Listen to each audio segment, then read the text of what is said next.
Let me show these suckers how to ball out here. Oh, man, let's get this together here. Oh, layup. No. Shot. Oh, three. Oh, it's like Brick City out here. Mid-range. Oh, my goodness. I can't buy a bucket out here. I missed the whole damn basket. Oh, my goodness. What's going on, man? My game is looking trash. Oh, here we go. Black Power Media shirt. Now we cooking. Trees. I'm taking on 3 of y'all with these right here. Between the legs. Oh, my goodness. Behind the back. Layup. Oh, and did he just do a reverse? He is in beast mode out here. I ain't got to look. It's falling. Oh, my goodness. This guy is going 3, 2, 1. Kobe. Nice. Black Power Media, baby. Nice. Empower yourself. Go get you some of that Black Power Media again. Right here, blackpowermedia.org. Yeah.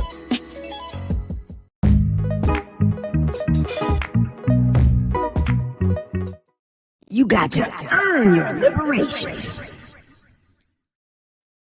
What's up, world? Welcome to another edition of Earn Your Liberation right here on Black Power Media. Got 2 of the 3 in the building. Geechee y'all, Jared Ball, Brother Diallo, we expect is on his way. How you feeling? Can you hear me? Yeah, I can hear you now. You can hear me, right? Yeah. This is what's up, remixers coming in? Yeah, what's up? This is my answer. Wait, let me try to find. This is my answer to everything when somebody asks me a question. I gotta see. Just say no. Just say no. No, I gotta see. No, just say no. I gotta see.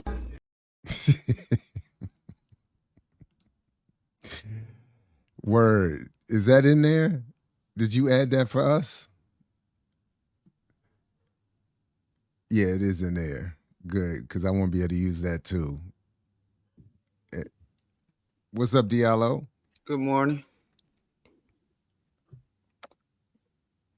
I think I'm back. I don't know what happened. Oh boy. So the first few minutes is just tech world USA. Hold on, I'm just okay, there you go. So what's happening? What's the latest? Cooling. That sounds terrible. Yeah, that's yeah. What? Oh, your mic was hitting? Yeah, when he Me? Yeah, you. When you move in or plug in whatever you were doing over there. The mic sounds good. It's the banging around that was. But I'll just sit still. This guy. Isn't there supposed to be? Why is he looking at the thing? Why are you looking like old man? I'm looking at Diallo. the settings, and I have the reduce background noise on the microphone. Oh, it's the microphone when you hit it. So I don't think it has much to do with the background. Okay. Well, my microphone is broken. See, it don't stay up. And that's the sound, and that adjustment sound. Yeah. I mean, maybe if we was as effective and smart as Ricky, Kamal will send us a mic, because I think I need a new mic too. I got another Your mic mic sounds good. I mean, my mic is kind of, I don't know, but anyway, I feel like it's not as good as your mic. And then y'all might be overpowering my mic or something. Well, everybody's been saying my mic sounds low, but when I go back and listen, like if we're to do edits or something, or if I go back and listen to a clip of the show, it all sounds fine. Your mic sounds pretty professional. But so I don't, but we're endeavoring to improve. What did Nelson say? BPM IT. I look dark. I need better lighting. Yeah, the lighting is off. I mean, your white glasses is helping you out, bro. Yeah, but I need better lighting. I don't want to be glasses and teeth. I want to and a little bit of a beard and the gray in the beard. That's better than when Sexy Red is showing, so we good. Oh, Sexy Red is a harbinger of the last days. No, you is starting all types of fight. I see some people. Oh, but I got a new terminology though. I got called a new term. I learned a new term. I saw that. That was hilarious. Yeah, they just keep leveling up. But you never send me. But when you all send me those screenshots, you don't include the link to the actual post or the chat. So I either have to spend hours going through your timeline, or I just have to be without context. Right. But we only want you to know our side of the story. clearly, we want to put our best foot forward. We don't want you to Exactly. see what we started. We just want to see. I just see the responses. Essentially, that's what social media is used for you to put out your narrative first. Well, not Exactly. but so I'm like clearly the not doing anything Israelis. right. I don't social media properly because even if I have a whatever number of followers, they don't interact. They don't engage. Like Diallo, so I don't, whatever I'm doing, they don't react. The only thing that gets engagement is when I post family pictures or my happy birthdays and stuff like that to my daughters. Other than that, nobody interacts. So yeah, I'm shining. And X has put me in I've just I lose more followers there than I gain. I'm ready to get off. And y'all calling it X, man. Y'all have I sold out? That's a sellout move. You're right. I should be checked on that. But Elon said Twitter's dead. He just said in a recent interview. It did. That is Ricky got it. That's the last time I got any social media interaction. Is that years ago after that Super Bowl, and I posted that one thing about where I put up the picture of Asada on one side and Beyonce on the other, and I said, if Beyonce's a revolutionary, what is Asada? And I got shredded. Damn, the Beehive got you. You got stung. Oh man, I had no idea. People, I mean, it was a bloodbath. It was just terrible. No. So yeah, I'm good. Oh, good morning, Andre. Out the gate. Disagrees with that assessment, Dr. Ball. Uh-oh.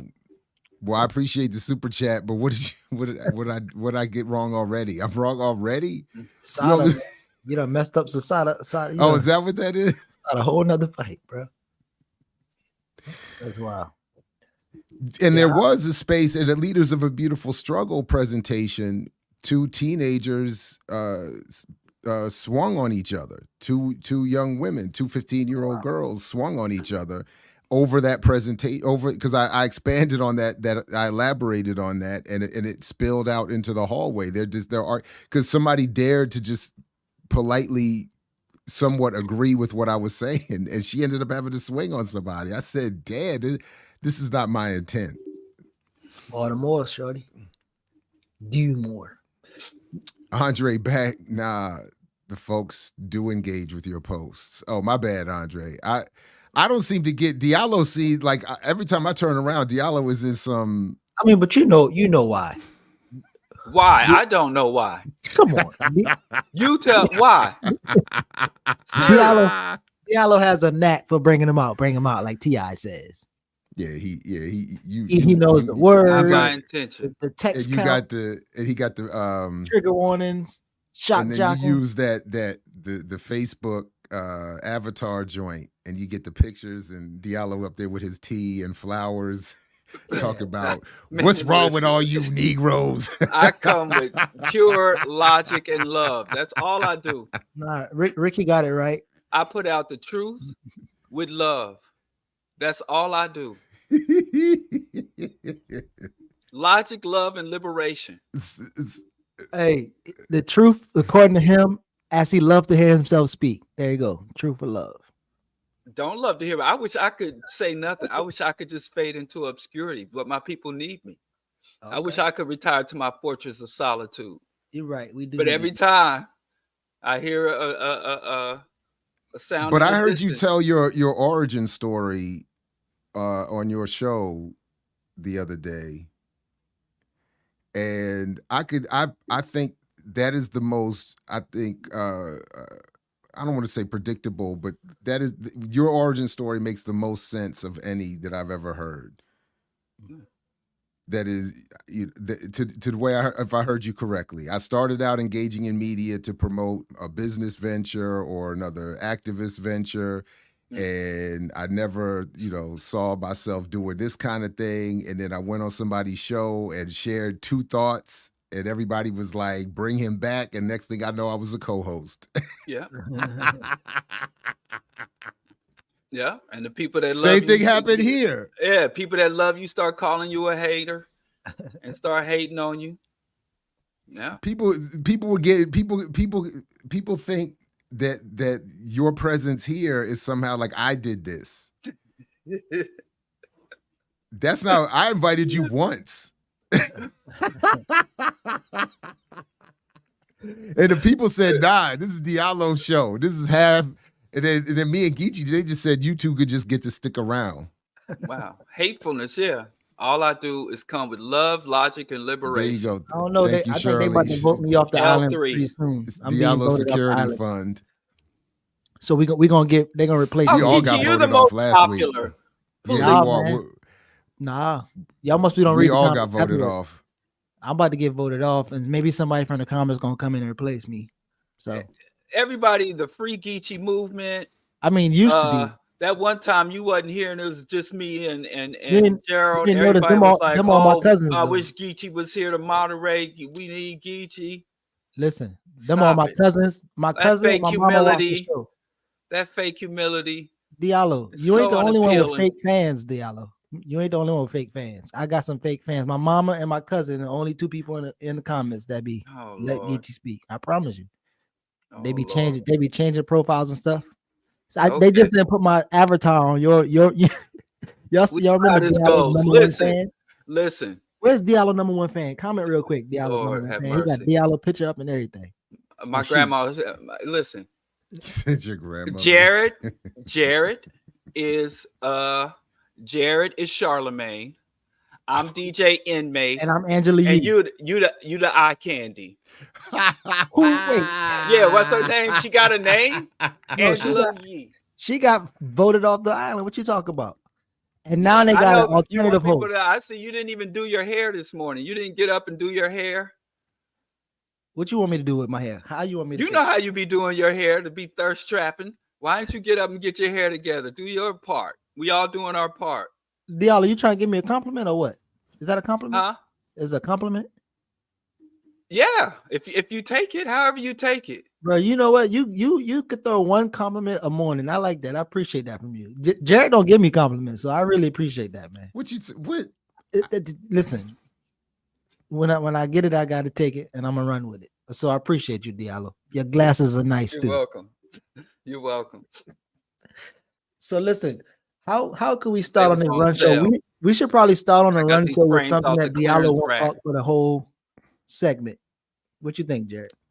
It's really up to you. This is the least prepared. I will admit to you and everyone, this is the least prepared I've been on a Friday morning. Last week I had done all the homework, done all the extra this is and that's, but this week, so I'm wherever you all, what you all would. I will literally earn my liberation this week by pushing the buttons for you all. So tell me,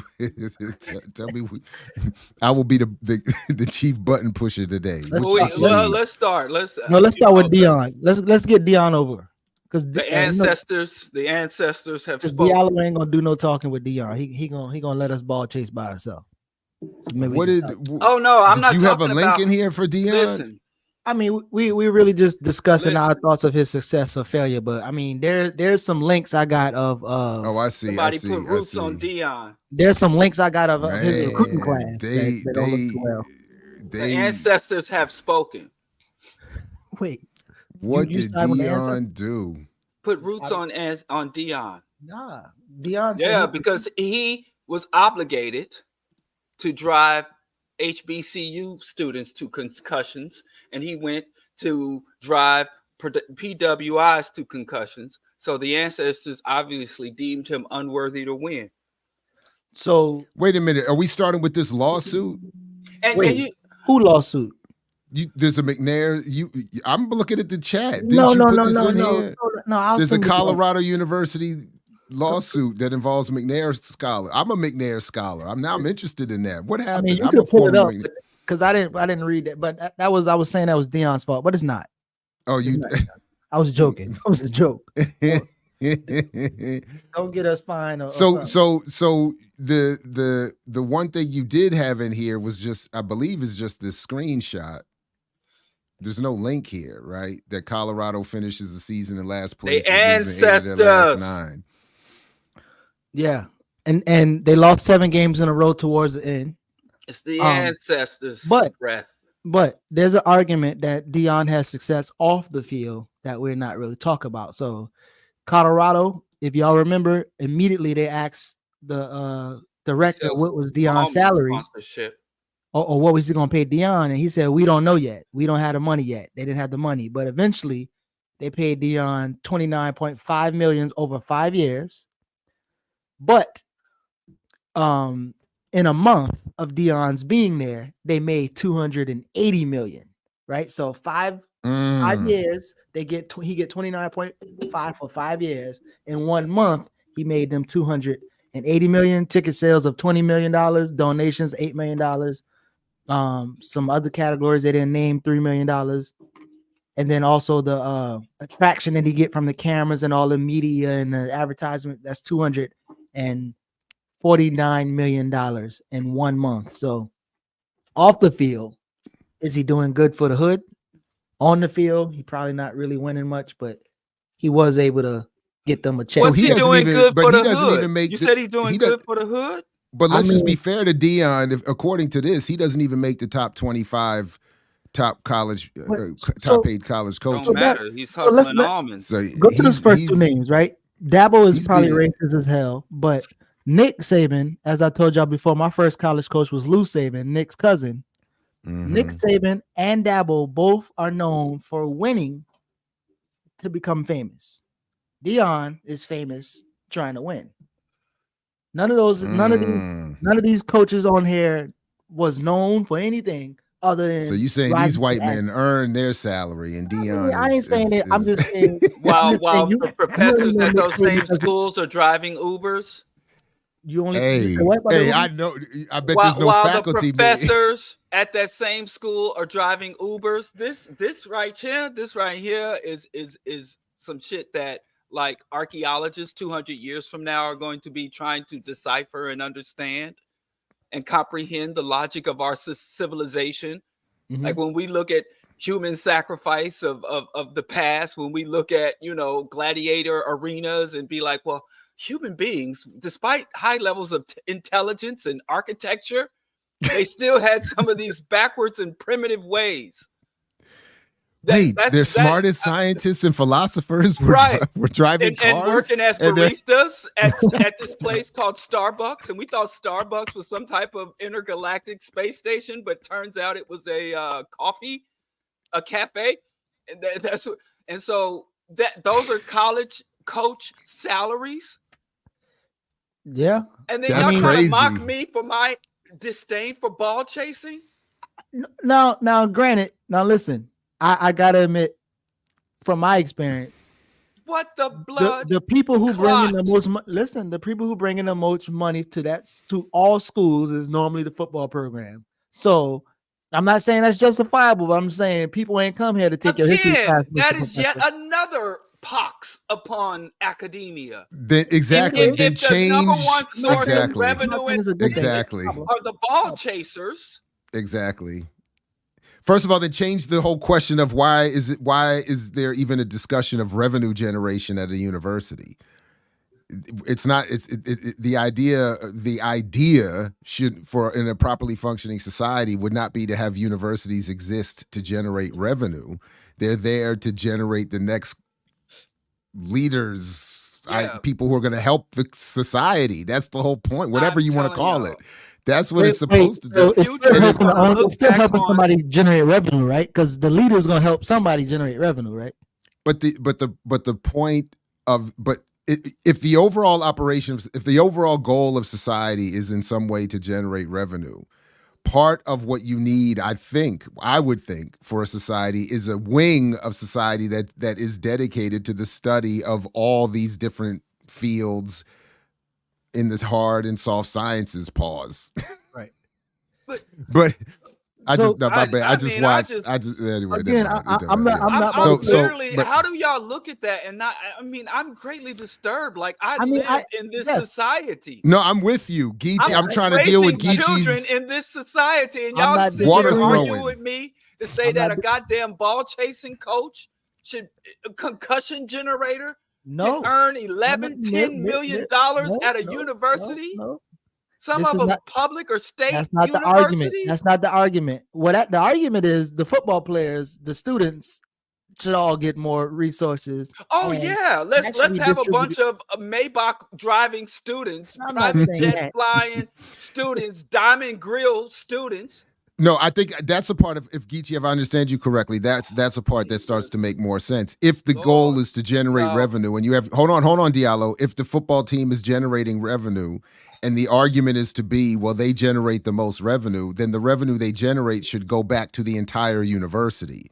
And it should be something that benefits the entire university, helping the salaries of everyone, not just the head coach, helping the resources for students, not just the select stars who get the Maybachs and whatever else they're getting. And then and that goes back into the facilities and everything else, if that's to be part of the equation. Otherwise, if the goal is to just generate revenue that's solely for the football team, and the university seems only to exist to prop up the existence of a football team, that's where I'm back to where Diallo's original concerns, I hear them being, then what are we doing here? And then no wonder, and then for me it becomes, will there be a planet in 200 years to investigate itself, or will that investigation have to be from some extraterrestrial entity, because ain't nobody gonna be here. Builders will return and maybe they'll be right, exact, because it wasn't no Africans clearly that built them things. So whoever built them will come back and be like, we tried to point you in the right direction with these pyramids, but then y'all wanted to pay head coaches and not faculty. So let me madness. Real quick. Let me run through a couple things. That's madness, a mad world. Let me run through a couple things, and then y'all tell me if he was successful on and or off the field. So just recently, after all his losses, his top 3 recruits decommitted from joining the program. He had a coach. Is that the link you sent? Hold on. No. That link is for the recruits. I'm gonna get to that. That link is for the recruits. Okay. Next year. But the top 3 recruits decommitted. A coach quit, and then I think 1 or 2 players jumped in the transfer portal. He has the worst defensive coordinator in college. See, Deion got you. I'm still glad when those coaches. His number one. Hold on. I can't get beyond that. Y'all moving ahead of me. Y'all moving too fast. Hold on, Geechee, you gotta he got to put his hair up, his antenna.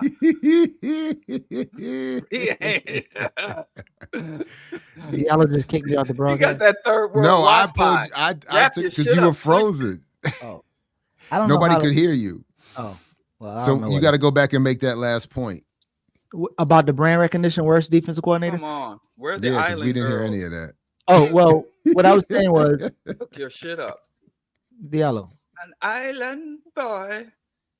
Wait, Costa Rica, is that an island? That's not. Yeah, it's a country island. Right. Tell me when you finish, I can go. Tell me when to go. Done.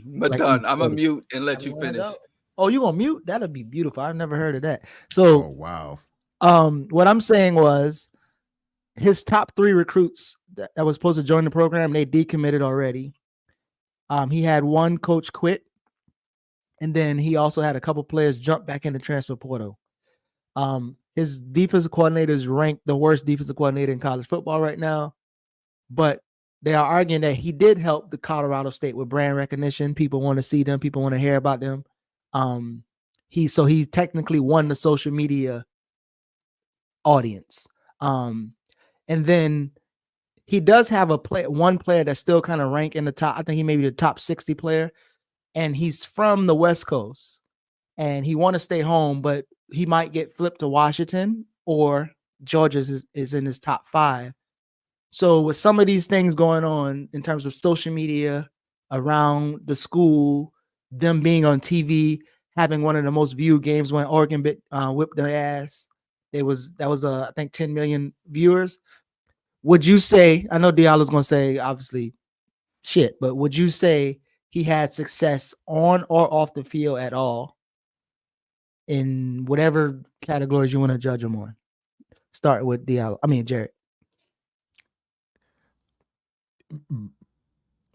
By what I would understand to be successful, I can't see how anyone would claim success here. If the goal if the goal is to just be popular in massive amounts of losses and money and generating revenue for yourself or for your bosses, if that's the metric, then again, what are we doing? And then we're just clearly exposing the fraudulence of sports, which in that sense would make him ultimately the most valuable. But if there's now, I watched, and I unfortunately might have to be one of the last times I do it, because they had a conversation that I don't know if I can watch this anymore. But Cam and Mace, that was their defense, or Cameron's defense of when Deion was brought up. He was saying, look, he's making money. He brought attention to the school. He's going to get new recruits. We got to give him time. Nobody builds this championship, blah, blah, blah, this quickly. Give him a minute. He's doing his thing. He's making his money. That was, but I don't, but again, and then I'll stop here. But my thing really is, and that I think that he has not been called to task enough for, is that while he was at Jackson, he used that time to disparage HBCUs and disparage the Black collegiate sports world without properly putting in context the situation. So, and then he used that to propel himself upwards, and is being praised for, exactly, and is continuing to be praised for. That, to me, that continues to bother me more than anything. But if the goal is individual wealth and boosting your celebrity, I guess he's done. Winning. He's successful. He's winning. Yeah. So a couple things for Diallo go. They only won one game. Became a sovereign citizen. They only won one game last year. Ancestors is on his neck. They only won one game last year, so anything supposedly would have been an improvement. But again, I think it's really important if we're talking about sports. When you look at those coaches who are known now, you would have never known who the hell they were had they not won national championship after national championship, and then they become famous. Deion ain't win a game yet before you know who he was. Well, you got to count his playing career. That's how he did it. I mean, he did win. Oh, but that's how he got to where he is. Well, yeah, I'm not arguing that. Rapper. I'm not arguing why he's a celebrity. I'm talking about as a celebrity, because even when you think about it, like growing up playing, and then you have athletes on your team who become coaches. Some of them be the sorriest. Well, I don't say some of them not that good. They don't be that good football players, but they become a good coach. So being a good football player don't make you a good coach, because we know a bunch of good athletes who just didn't transition well. But you were saying that I'm in a barbershop. Exactly, and I need that because I have no purpose in being in one anymore. You need the Diallo. So, I guess, yeah. So get your bed line up and be quiet. Go ahead, Jay. But if let's not talk about lineups. Oh wow. Oh God. Yeah. What you trying to say? Go there. I live out there, so don't go there. Man, my hairline ain't no different than yours, brother. But go ahead, Jared. Exactly. Like how I was thinking you were going in here at the same time. Well, it's because I listened to your last show. I thought Diallo was going in another direction. I thought he was saying and advancing at the same time. It's like I thought he was saying lineup in terms of police lineup. Because Diallo, remember Diallo, people got to pay attention to his show. Diallo lets you know if just because the official charge might say something soft like trespassing don't mean it wasn't something serious going on beneath that. So, Diallo might only have a little trespassing charge on his record, but that don't mean that he's not a problem in these streets. Exactly. Right. So you gotta be careful what you wish for out here.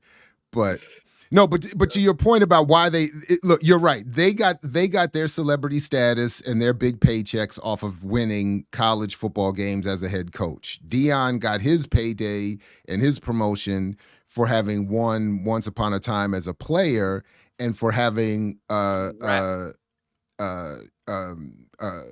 celebrity that will bring revenue to, as you said, what did you say? They paid him 25 million and made 800. 29.5. They paid him over 5 years. So not yet. Over 5 years, Right. he's going to get 29. But in 1 month, he made the school 280 million.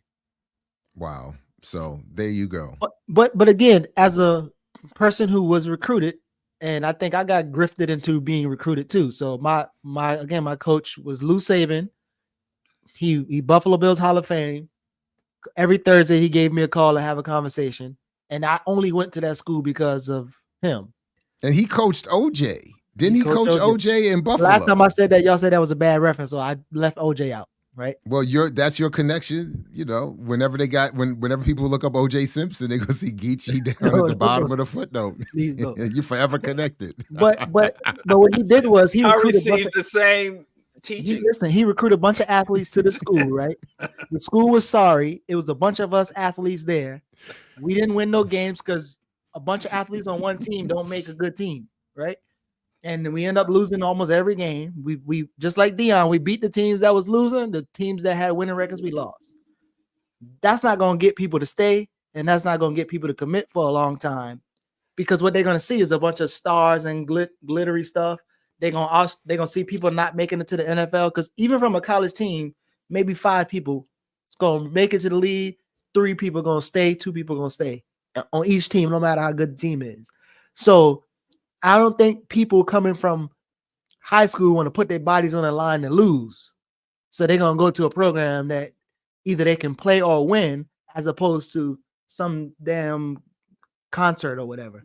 So I think he's just going to burn and crash fast. And then on top of that, he's following his son. I don't know if people paying attention. So once both his sons go to the lead, the defensive back and the quarterback, I'm pretty sure he's going to try to go to the league too. Not that he's going to get a job, but maybe he'd be a cornerbacks coach somewhere in the league soon. He ain't going to be a head coach for a while if that ever happens. So, I would say take that pay cut. No, it probably won't be a pay cut. Well, actually, it will be a pay cut. It will be. They're not paying $5 million a year for a cornerbacks coach. Yeah, you're right. So he will. Well, I mean, he'll get it through an endorsement. Head coaches don't even get $5 million a year in the NFL. He'll get it back through endorsement, so I don't think he would care. But real quick, that ESPN link, I wanted to show you the recruits real quick. So when you look at this page, you'll see the usual suspects: Georgia, Alabama. They getting all the recruits, and you don't see Deion until you get down there to 60, a 4-star. That's just one person. But if you look at even last year's recruit, chattel, it is. Even last year's recruits, all you see is Alabama. So again, the ability to recruit. And somebody said in the chat, like, he is a good coach. I mean, you haven't really seen him coach. You've seen him use his celebrity to bring kids in, but you haven't seen him actually coach. And in some of the games that it was time to coach, like he went down there to South Carolina State and Buddy Pugh gave him what he wanted. He didn't out-coach Buddy Pugh. And he don't really out-coach people. He has the top athletes in the country who any of y'all can come out the chat and win a game with some of them players against other teams. So, if you want to argue coaching, Deion his top recruit is 70 or 60. So and that dude might get flipped by Washington. He want to stay out west. Washington recruiting him just as hard, but he's also Georgia's on his top 5 too. And again, if you want to win, you're gonna go to Georgia, South Carolina, Bama. No, it said he committed. Aaron Butler said it says. I mean, you can decommit. That's why people decommit. You can decommit, right? Just as well, because he already had 3 people. So then it's not committing. So what is the point of saying? Well, technically, when you're in a relationship, you commit until you decommit. So yeah, not mine. My wife can't leave.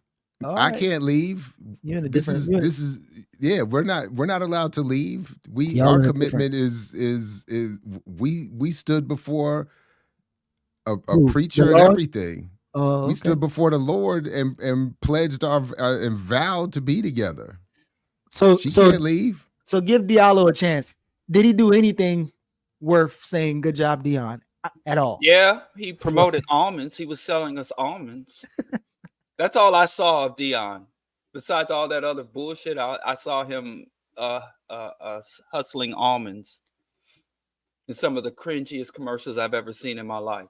And chicken, didn't he? He got a chicken commercial too. Yeah, we play. Then we his played whole that. family, his whole damn family, his grandma, all them, a whole family. But I haven't watched any ball chasing, but I have been hearing about him losing, but I didn't know about this money. I mean, I knew about it, but then it kind of fades from my awareness, and I'm in utter despair. I think it's obscene and absurd. And even if I liked ball chasing and wanted to go see men chase balls, I just couldn't do it. My constitution wouldn't allow me to sit and watch that shit, knowing those kind of numbers are floating around in that industry. Yeah. And I used to go around saying, yeah, you should pay the student athletes. But now I see that kind of money. That kind of money, it's just giving the student athletes, letting a little bit trickle down to them. That I don't really think that's. I think sports and at the collegiate level should just disappear. You know, I think I have to look into the NIL. I haven't, but it all down. I don't know that when they sign those contracts, if not only they have to pay their agents, but the school for giving them a platform has some type of agreement or cut. I'm not sure. But I wonder if anybody knows, because it would be good to see that too. Because even if it's so that like this is their money, right? I think there has to be some type of stipulation that the school might be leveraging some of that money too. So, but I'm not sure. But it sounds like that's how it seems like that's how the schools will move. I think it's a condemnation on all of us. I think it's not just sports fans and the sports industries and all that. I think this whole, I mean, it's just another symptom of the sickness and backwardness of this society. Those numbers blow my mind. Like I kind of, it's happening, and then somebody just puts it on there and splays it out. Like, how do you rationalize or justify any of that shit? How do you rationalize or justify any of that? Yeah.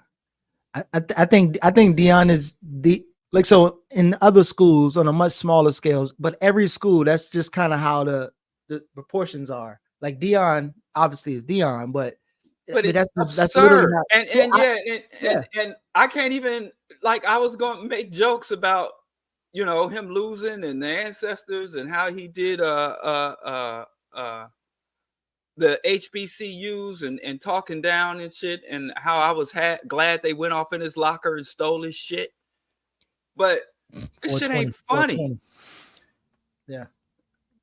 I mean, downfall of civilization. This is literally the fucking Roman Empire type shit.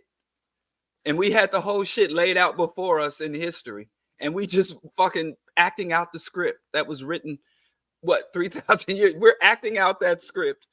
And everybody's just going along with it.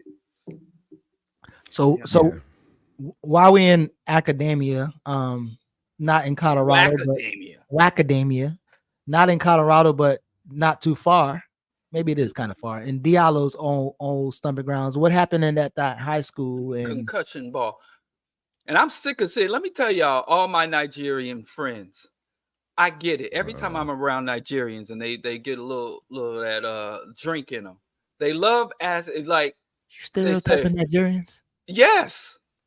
I mean, come on. Meet a Nigerian that didn't act like a Nigerian. When the time you've been around a Nigerian, you didn't know immediately, within 2 minutes of being around them, that they were Nigerian. A Nigerian American or Nigerian? Ghana, maybe a South African. No, you'd be like, oh, that brother's Nigerian. The sisters, not the sisters, but Nigerian brothers. Every time I'm around them, they like, oh, yeah, you call it football when your feet don't touch the ball, and it's football. That's not football. Listen, like, they act like I made that decision. And I agree, it shouldn't be called football. I call it concussion ball, C-ball. Let's call it concussion ball and let my Nigerian brothers have football. Because every time I say the word soccer around Nigerians, I got to hear this lecture about how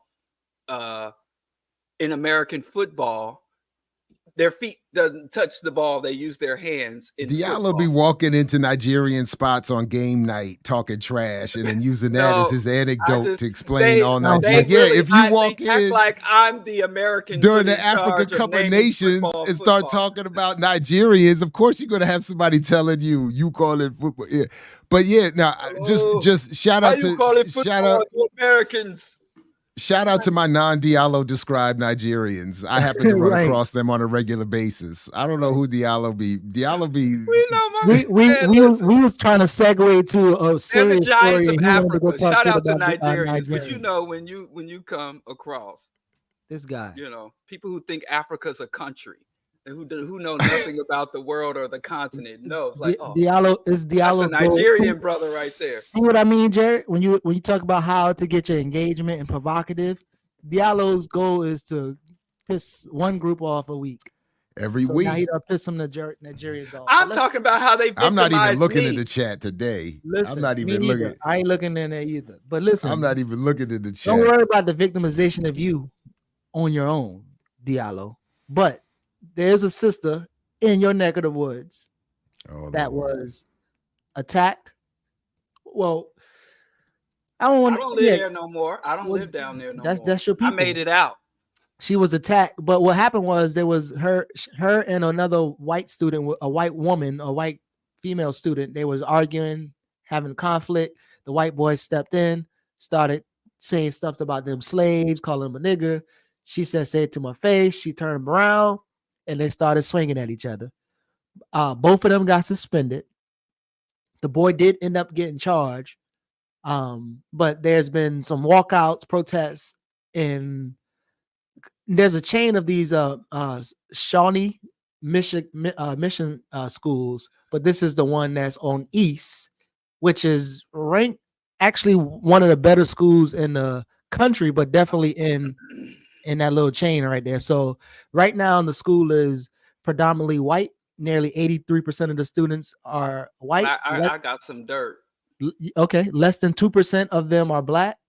And then also in the district, the 61% of the students in the whole district is white, 20% are Hispanic, and 9% are black. And the school is ranked 619 in the nation.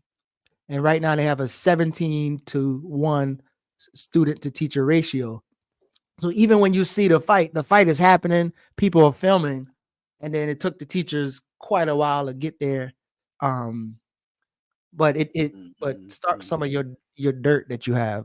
Well, I heard about this like the afternoon after it happened because my nephew, who is in that district, he doesn't go to Shawnee Mission, but he's in that district. He called and told me about it, and was talking to me about it. And while I was talking to him, he was just telling me about the overt, blatant racism that he himself faces. Being a young, because I grew up in that area. Shawnee Mission is actually in Kansas, but you have the Kansas City, Missouri metropolitan area. So you got Kansas City, and then you have State Line Road, which is the state line between Missouri and Kansas. And actually the Kansas City, where you got the Kansas City Chiefs, the Super Bowl champs, they are on the Missouri side. They're not actually in Kansas. And there's been this real long ongoing rift between, Johnson County, Jackson County, Wyandotte County, where a lot of it's around ball chasing in the high schools. But all that aside, when I was living in Kansas City and growing up in Kansas City, I was a member of the National Black United Front. And the National Black United Front, if you in Kansas City, we used to meet at the Du Bois Learning Center, and then the headquarters for the KC chapter moved to Prospect. And when you say the word Prospect to any black person from Kansas City, they shudder because that is like the Martin Luther King Boulevard, like the hood. That's our 125th Street in Kansas City, as close as we get. But all that to say is Shawnee Mission is in Overland Park. Overland Park is one of the richest zip codes in the whole country. And when people think wealth and opulence and conspicuous consumption, nobody thinks Kansas. But there's a lot of old money in that region. Old school money and old school machine politics and old school overt racism. And every few months, you'd show up to an MBUF meeting, and the NAACP chapter of Shawnee Mission of Overland Park, Kansas, that engulfs Shawnee Mission, would come to the MBUF meeting. And these are the most polished, affluent Negroes you ever been in the room with. And they would come to us and complain about the racism that their students were suffering, about the attacks, and also Asians, because there's a significant group of Asians in there. And they would come and tell us about the discrimination from the teachers, the administrators, and the students. And they would get up there and give us a whole spiel. And they would want us, to the National Black United Front of Kansas City, to merge with and work with the NAACP chapter of Overland Park. And every time the MBUF chapter leadership would tell them to kick rocks, because they were like, y'all go over there to this ritzy, racist areas. You literally take your Black children and serve them up on a silver platter, because you think the only way for a Black child to succeed is to literally drench them in an ocean of white opportunity and white affluence. And it's funny, because this is an argument that's been going on since I was a child. Where a Black person get two nickels to rub together, the first thing they do is leave Jackson County, leave the Kansas City inner city metropolitan area, move over to Overland Park, and put their child in the whitest school, in the whitest environment. And then all this opportunity, all this, like you said, student teacher ratios, all the budgets and all the opportunities and all that, but it comes with a heaping dose of overt dehumanizing racism. And I mean, it's a bunch of that Ruby Bridges, we still doing that Ruby Bridge shit. To this day are celebrating Ruby Bridge, but ultimately a lot of Black parents understand, listen, my child is going to be called a nigger, hard ER on a daily basis. My nephew was just telling me about the racism and the racial aggression, but he's like a 6 foot something, Black belt. So they don't put hands on him, but they come at him emotionally and psychologically. And to be honest, why are we still in 2023 seeing the best route for safety and success for Black students is to put them in hostile white environments? And I say, just my last thing, in our attempts to save our children's lives, we destroy their minds. We destroy their psyche. So one of the things that I saw also, the principal, the white principal, he's known for saying antagonistic things. So that's kind of why it almost it did prompt the walkouts and the other things, because both of the students got suspended. Right. And the white boy wasn't charged initially. Well, yeah, he wasn't charged initially, but he was charged afterwards. But the principal is known for saying things like, Black students appear intimidating. They're looking like they want to jump somebody. So once he see, Black people assembled, he'll be like, y'all look like y'all trying to jump somebody. He'll say that often. But also, like, even when you look at the dress code, it talks specifically about students' appearance. If it comes disruptive to other people, or if it attracts attention, the professors or the administration could force them to change it, right? So and they talk about the hair. They could possibly wear something with Malcolm X on and be asked to change. Yeah, that shit's been going on since I was a kid in that school district, you know. But the thing is, while at the same time, that region, that Kansas City metropolitan regions has some of the best schools in the country, public schools. Shawnee Mission is a public school. At the same time, the inner city schools have lost accreditation. that get taken over by the state.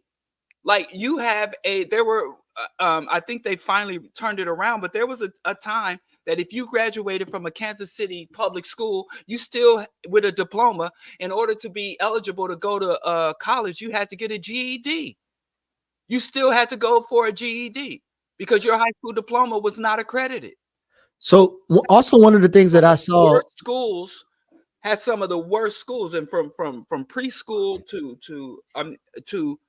to middle school to 8th grade, I was in the Kansas City, Missouri public school system, which was highly dysfunctional.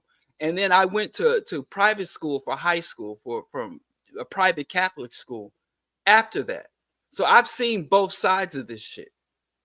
You know, so what stands out the most, because that type of shit, I don't even like to, when we say like atrocities, where you have a racist incident like that or a cop shooting, I think we need to start speaking more specifically, saying televised atrocity. You know, because this type of shit is happening all the time, every day, where it's a different type of assault. You have children in poor, underfunded, dysfunctional school districts, mold and rats in their schools, and that's one type of assault. But then heaters don't work, right? And then you have black parents who send their children to and tuck them up under the nestle them up under predominantly white schools. And then there's a whole different assault. Like, you're not breathing in toxic mold. You don't have vermin running through the cafeteria. You have teachers that are certified and engaged. But then you have this relentless psychological attack against our children. And then they're still hearing that you come home and said, I got called the N-word, and being mocked for my hair and my skin tone, and many of those black parents are like, oh, you got to work twice as hard to get half as far. They're still, and when your child tells you about the relentless assault against the children, and the parents will start recounting to them how hard I worked to get you here. You don't know what I did and how hard and what me and your daddy had to do to get you in this school. So don't make trouble. This is some Jim Crow shit in 2023. I just want to quickly, some punk ass white boys called my youngest nigger the other couple weeks ago on bikes riding by, and I'm just gonna leave it there. I want to ask you this question after I make this point too. And I also, when I first got to,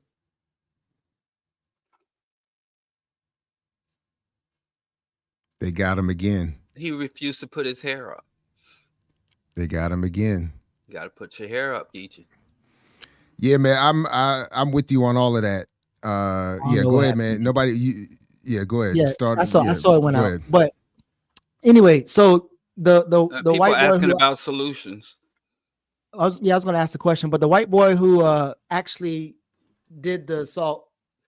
Now, so yeah, the white boy who did the assault, he also was charged with aggravated assault and battery in June, and the court documents show that they did emergency review hearing on that case Wednesday. So something happened in June, and so this is kind of the second time he's been in some conflict like that. But in the video, and again, I don't think we should or have to show the video, but in the video, the black sister is walking away and he's saying some stuff and she says, say it to my face. So she turns around and walk towards him. They walk towards each other. He pushed her and she hit him first. She got multiple hits on him, but I think he supposedly broke her nose. But my question is, right, especially as you just said, your daughter, and even if y'all in a situation with your wives, how do you feel about the black girl walking back towards instead of walking off, as opposed, like the guy didn't hit her, but the girl walking off? Would you want your daughters or your wives to do in a situation? Like, how do y'all kind of feel about? We've instructed them not to engage at all unless they have no option but to, in which case they should engage full throttle and don't stop until they can get away. But if they can walk away, I would have been after all was said and done and all safety was checked and health assured and all the other things addressed and love and support given, I would have been very disappointed to find out that my child turned around and say it to my face. Because I don't want them engaged in any of that. I would have been upset at even verbal exchanges. So we've already talked about this for years. I've talked with him about this. I had my last argument with a white boy over race and all of that in the Navy. This is 30. I don't have those discussions anymore. So I'm not looking to engage anyone, particularly white, on these issues on these disingenuous bases or in conflict. Like if there's conflict, there's conflict. Otherwise, there should be no engagement at all. And yeah, I don't because it ultimately at the end of the day, it's not worth it. And then if there's going to be a conflict, I want in. I don't want them. You know, if anything, I've been like, if you have to say anything, tell them, go get your father and meet mine. And no, I'm just playing. But in all seriousness, don't engage. I don't encourage it.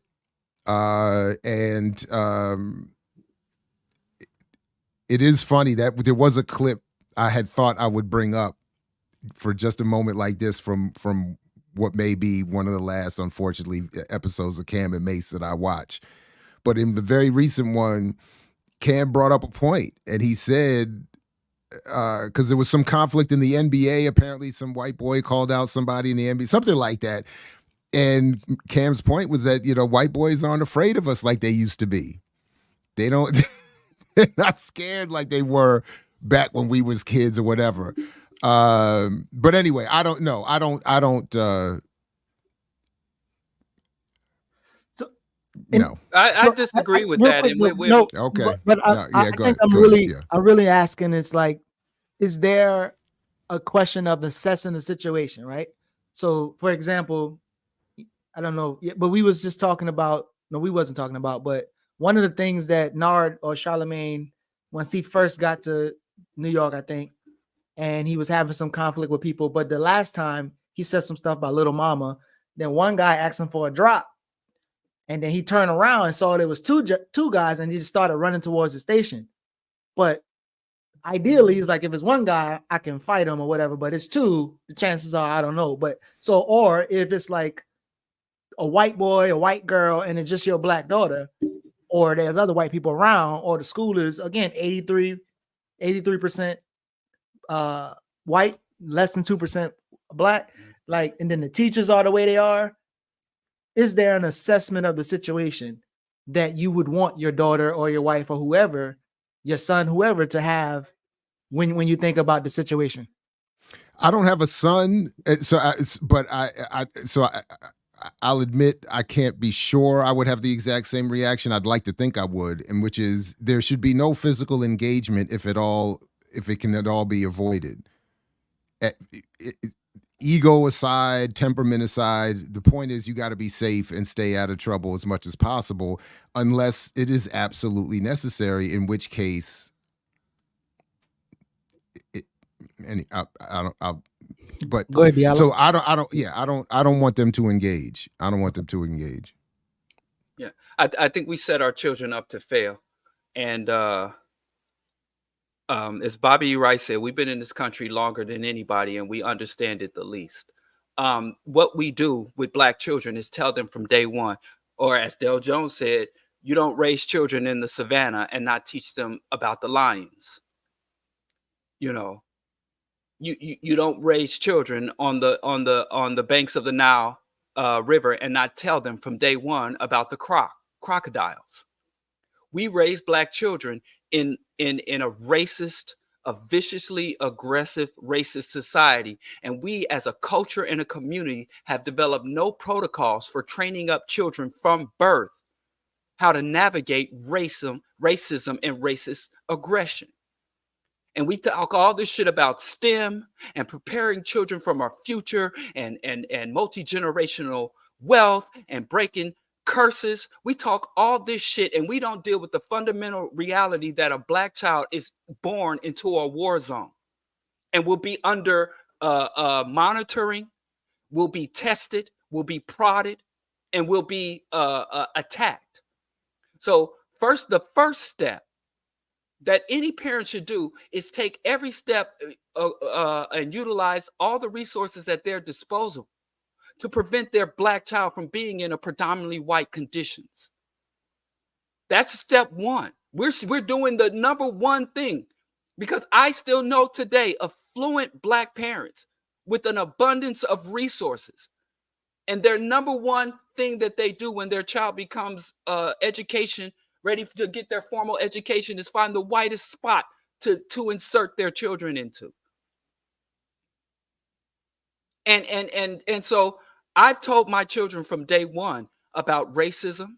I told them about the past behaviors, the historical behaviors of white people.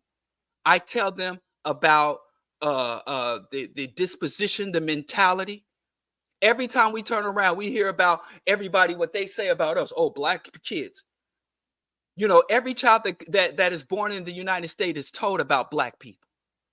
Every child.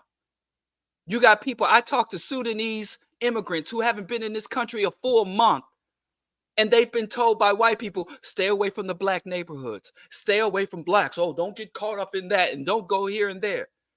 When I was a student at the UMKC, the University of Missouri in Kansas City, I'm sitting in the classroom, and in freshman orientation, they're telling the white students, don't go past Troost. We are the people who have been under relentless attack since Plymouth Rock fell on us. And every group, Mexican, Asian, new immigrants, even from the African continent, and the white majority in this country, they all are instructed to watch out for us and how to behave if a Black guy gets behind you, if a Black gets on you on the elevator when you get on. If your community goes over 5% Black, and Black people start buying houses in your neighborhood, they're all instructed. But we don't instruct. Our children are born into an ongoing race war. And the race war is conducted in the educational, religion, within the workplace, within some of our own minds and hearts. And we don't train our children to engage and navigate a hostile, racist environment. So I want to say something here, Diallo, because I noticed you did this on your show the other day too, when you brought up mine and Geechee's name. So I just want to, to me, it's a slick little device.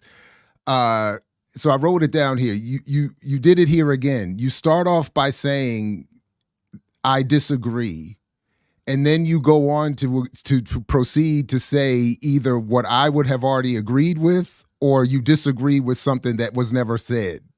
So okay, I'm not sure. Let me tell you what I disagree with. So let me just be clear. So I didn't get a chance to say that, because when I said okay. I disagree, okay, Geechee went on and spoke. Okay. Because okay. what I disagreed with is when you recounted that Cameron told Mace that white folks ain't scared of us like they used to be. That's what I disagreed with. And I would have liked the opportunity to elaborate on that, but we just kept moving on. But that's specifically what I said. What you've said prior to that, I understand that dilemma. But I think Black people, our number one strategy for engaging this race war is to deny that it's existing. We act like every racist incident is isolated unto itself somehow, or what I call atrocity hopping. We hop from atrocity to atrocity, and we have the exact same response to the atrocity in 2023 that we had in 1923. So I'm sick of atrocity hopping. This is an ongoing siege, a relentless attack, but they treat it just like they're doing in Palestine. They're acting like just this recent uprising is the source, the beginning, and the source of all this conflict started just a few weeks ago. And we're talking about an atrocity that is an unrelenting atrocity over 75 years. And we got an ongoing racist attack, racist aggression dating back 1,400 years. And we every time we'll nestle into the status quo until there's some shaking us away. I think African children, the Black community, number one, needs to develop protocols and standards, minimum standards for instructing young children from the moment they can comprehend language, from the moment they can articulate themselves. I think we're getting better. Like I'm seeing that younger parents now are like, you got to tell your children about predation. You where that whole your wee and your private parts, where they start talking to children saying, listen, this is your vagina, this is your penis. If an adult touches your penis, if an adult gives you instructions and tells you to keep a secret, you immediately come tell us. We acknowledge that there is an epidemic of predation, a sexual predation against children, and we no longer play with that. We no longer sweep it under a rug, and we start preparing children from the moment they are vulnerable to being exposed to such predation. We start instructing them on how to, when it occurs, what they should do. But we still, after generations of racist aggression, how many African children to say, hey, I've been instructed from day one. So when I hear the N-word, when I get called a monkey, when I'm when I go out for the sports team and the white kids on the team start calling me a stud, like a lot of aggression, which I encountered when my first month in private school, I encountered shit I had never in years and years of going to the public, predominantly black school, where you're a stud. And even when they compliment you, they're dehumanizing. And so just with my sons, I'm like, you're born into a racist system. White folks are going to try you at every opportunity. Even the white people who are kind to you, you cannot trust them. You are in a hostile, racist environment. And this is how you defend yourself psychologically. This is how you defend yourself emotionally. And this is how you defend yourself physically. And yeah, it's a problem. And I tell them, don't let shit slide. I just told my nephew, don't let nothing slide. Nothing can slide, because we know if they can give you a little verbal jab, they're going to accelerate. If they get away with the little verbal jab, they're going to come with a little poke. If they get away with the poke, they're going to come with a slap. If they get away with the slap, they're going to come with a club. If they get away with the club, they're going to come from the rope. All they do is level up. So from day one, when your black child encounters a white person or a white environment, from day one, your child has to be on a lookout. We got people like Tyler Perry did an interview, who's growing up at a billionaire. Everything he do going to be white. This Tyler Perry's son is going to be in white ocean. And he said that he doesn't tell his son about racism. He doesn't tell his son. He doesn't want his son to know he's growing up in a hostile environment. He's literally making his son vulnerable to racist aggression and then exposing him to environments where he's guaranteed to face racial aggression. This is child abuse. This is negligence. And we don't have a system for that for our own children. And when my sons step up and, like, I got a homeboy whose son went to a school where he was like a school with thousands of students, and he's less than a dozen black students. And all the non-white students are walking around, nigga, yeah, nigga, and rapping lyrics. And his freshman year, he had to walk up in there and shut all that shit down, to where they had to hold an assembly. First, they tried to just do it, and they had tried to have a meeting with the school counselor, the principals, and the parents and the child. And like, well, you just have to understand in this school. And like, no, I don't understand shit. I don't want my child hearing the N-word from white folks and Latino students and Asian students saying the N-word. Shut that shit down. And they had a whole assembly to shut that shit down. And at least for the next 4 years that my homeboy's son gonna be there, ain't gonna be none of that, at least with where he can hear it and where he has to experience. We have to attack this shit, because all they know is leveling up. Believe you me, before that little white boy could call a black child a nigger and break her nose, pummel her, that's where it ends up. That's not where it starts. And if that little racist Caucasoid, if that little Yakub had been being checked from preschool, we wouldn't get to this. They always level up. So there's a quote that Salih. Go ahead. But hold on, I've been waiting because yeah, you're right. Go ahead. Because again, okay. So just to be clear, because I just threw out an anecdote about my own daughter. I'm in full agreement with almost everything I think you said, except for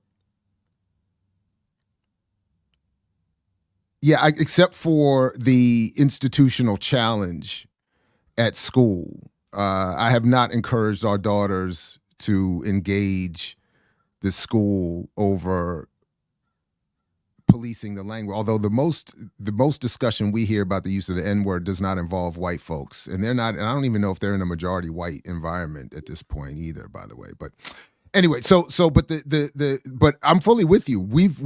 I have, and it's a little more complicated, obviously, in my family. But I've instructed them since they were able to basically speak, that their grandmother is the only white person that they are bound to respect and love, and that's it.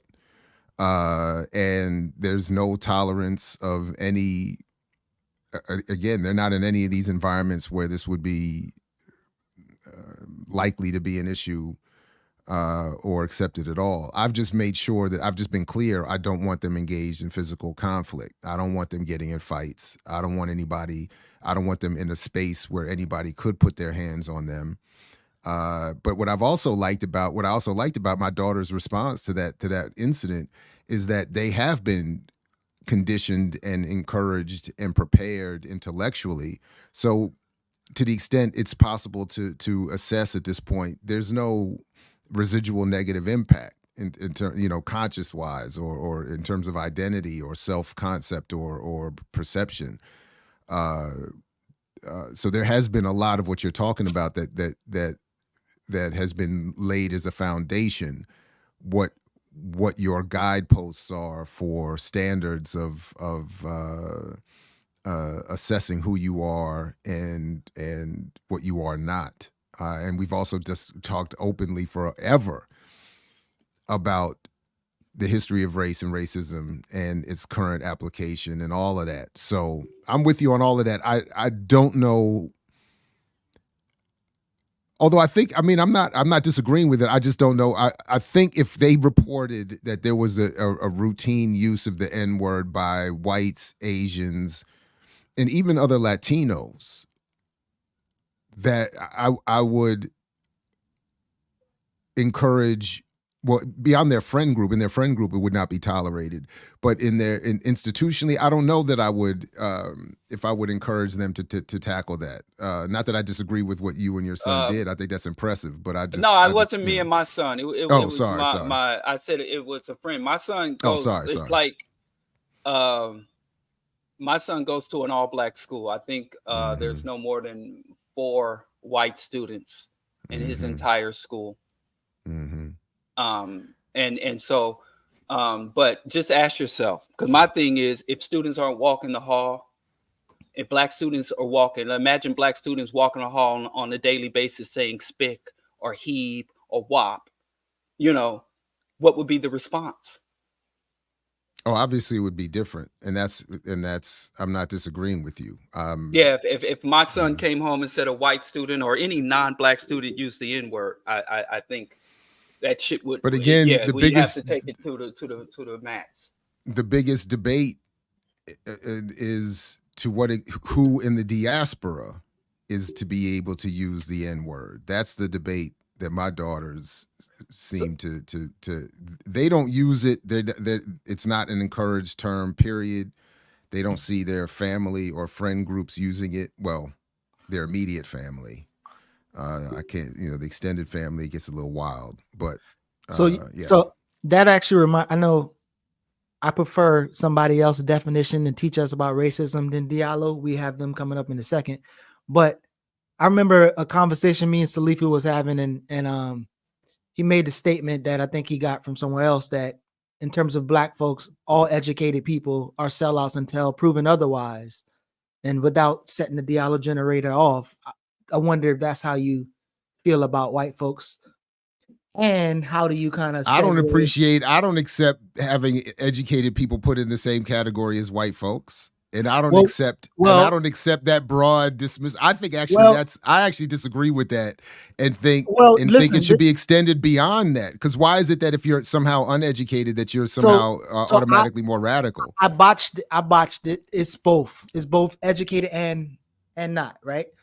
and that's why I was going to segue into the other question was, even if they're in an all black school, in terms of the politics that you want them to have, like, are you also giving them the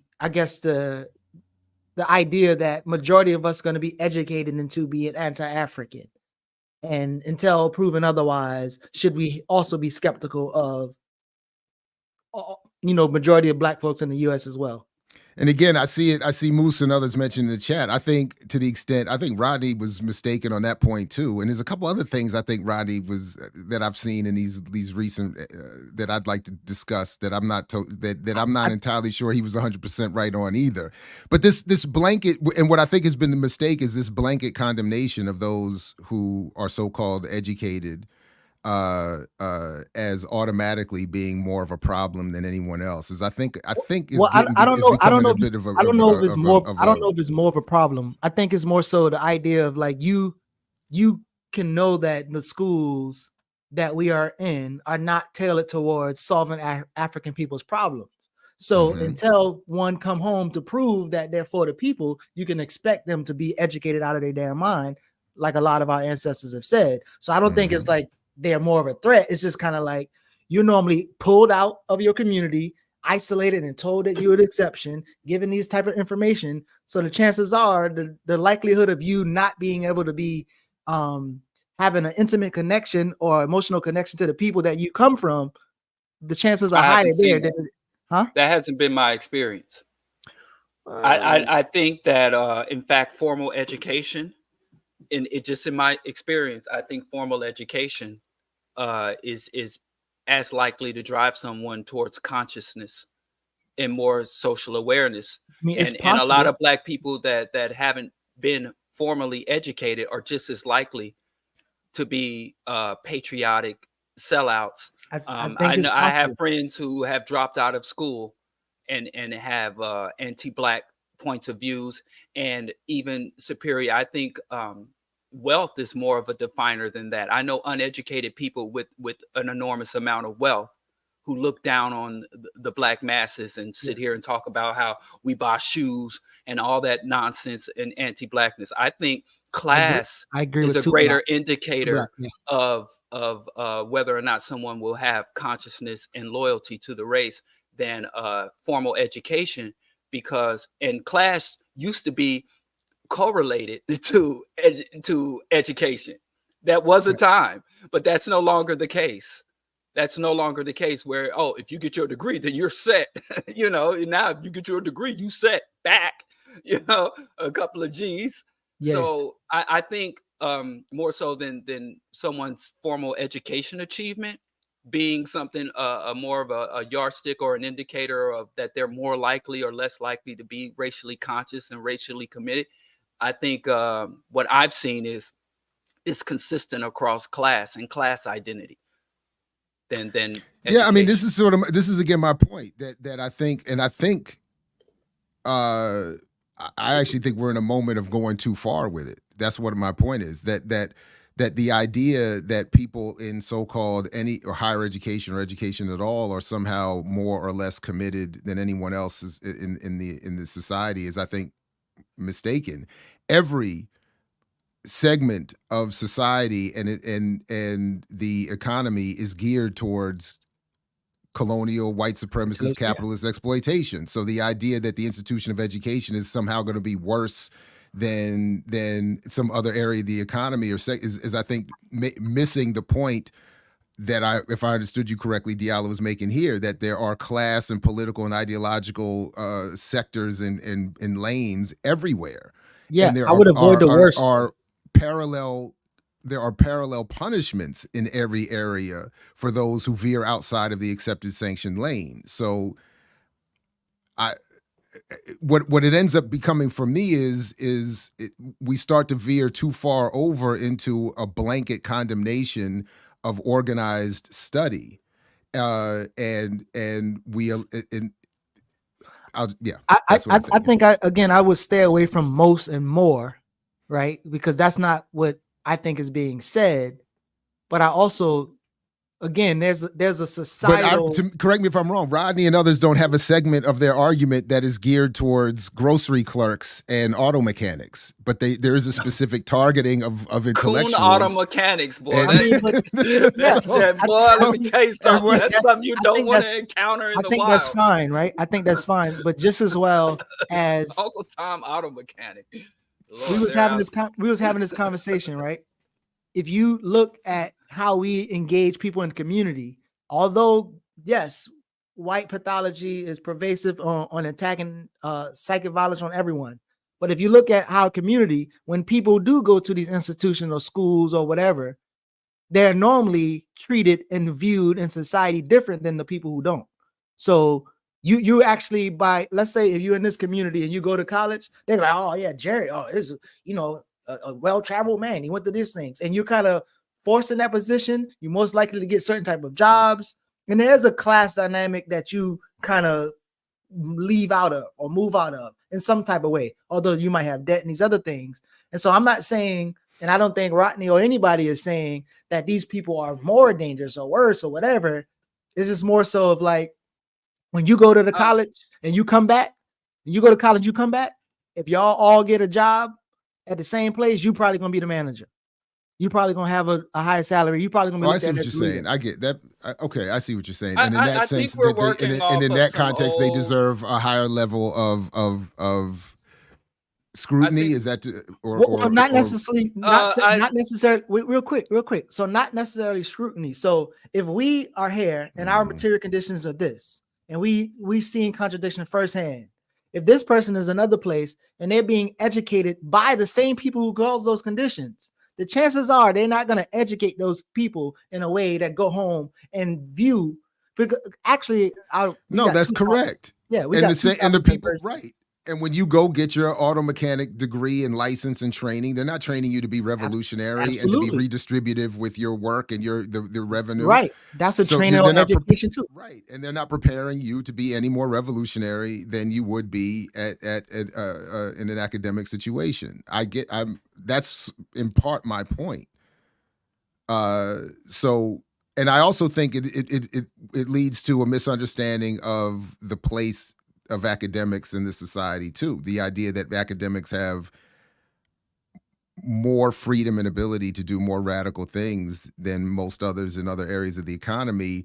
It depends. And it depends. In some cases they do, in some cases they don't. And I don't think, but what I'm saying is what feels like an increasingly blanket approach misses some of the nuance and the politics and the class and the specifics of folks in these positions. And so that's all. That's it. That's all. So actually, I think we gonna have to pause Killer Mike for a second and go to. He froze up.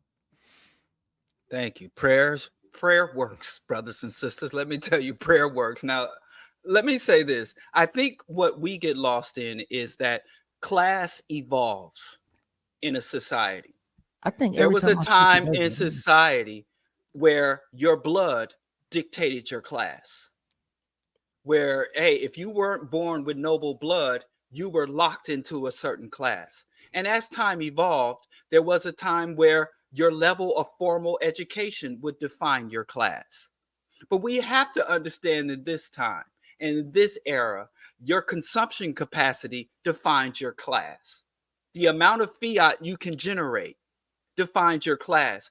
And having degrees or formal schooling no longer has the air of respect and status or status in the society, where we have a whole, literally one half of the entire political party is literally has part of its campaign platform to attack educators.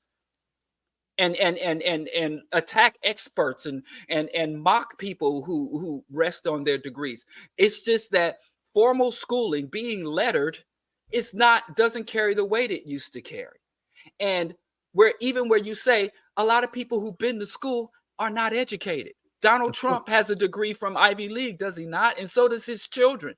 And if you've been following their trial and their depositions, these men are not educated men, even though they've been to the universities and they have degrees in business. These men are not educated men. Anti-intellectualism is the rule of the day. It is the status. So I just think we harm ourselves as a community if we still are operating off of that old, because there was a time that maybe that conclusion did carry some weight, and you would somewhat be better equipped to navigate spaces if you understood, hey, this brother, he's been to Brown. This here's a maybe I'm being Negro, cut off before I finish, or maybe I'm not arguing well. I just think that I don't think that stands up to scrutiny anymore. When we have PhDs that are literally living in shelters, we have adjunct professors that are on food stamps and government cheese. I just think that it just it doesn't stand up to that. Like, hey, yeah, we got to be careful around these Negroes with degrees. I would say more so that we got to be careful around these Negroes with an abundance of money, because their interests often align with the status quo, and your level of income and wealth is more likely to dictate how you align ideologically and politically than your formal education. Basically, this is a Diallo response. So basically, you're saying people with a degree, you can already expect them to commit class suicide. So once you get a degree, you just automatically accept for them to have. That's kind of a Diallo response. But what I wanted to do, your attempt. Keep trying. No, that's literally what you would conflate what I'm saying and then turn around and say this is what I'm arguing. But what I want to do real quick is to build off of the wise critique or conversation. I want to see if we can try something. So analysis, analysis, critique, and commentary.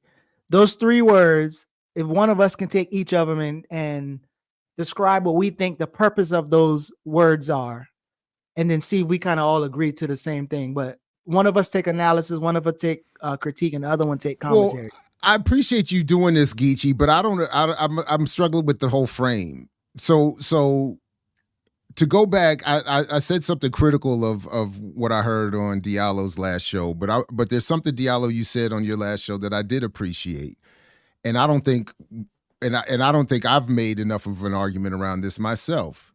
That in response to this idea of who is and who is not doing the work, Diallo put forth the idea that doing media and radio and what we're doing here is, in fact, doing work in service of radical organization, revolutionary thinking, consciousness, et cetera, and so forth, and should not be discredited and demeaned as nothing. Now, I've honestly always looked at, even when I thought my broadcasting was its most revolutionary, doing particularly when I was doing mixtapes and pirate radio, I thought I was like, I'm trying to be Robert Williams doing Radio Free Dixie. I'm trying to be, like I had in my head, like that's what I was envisioning.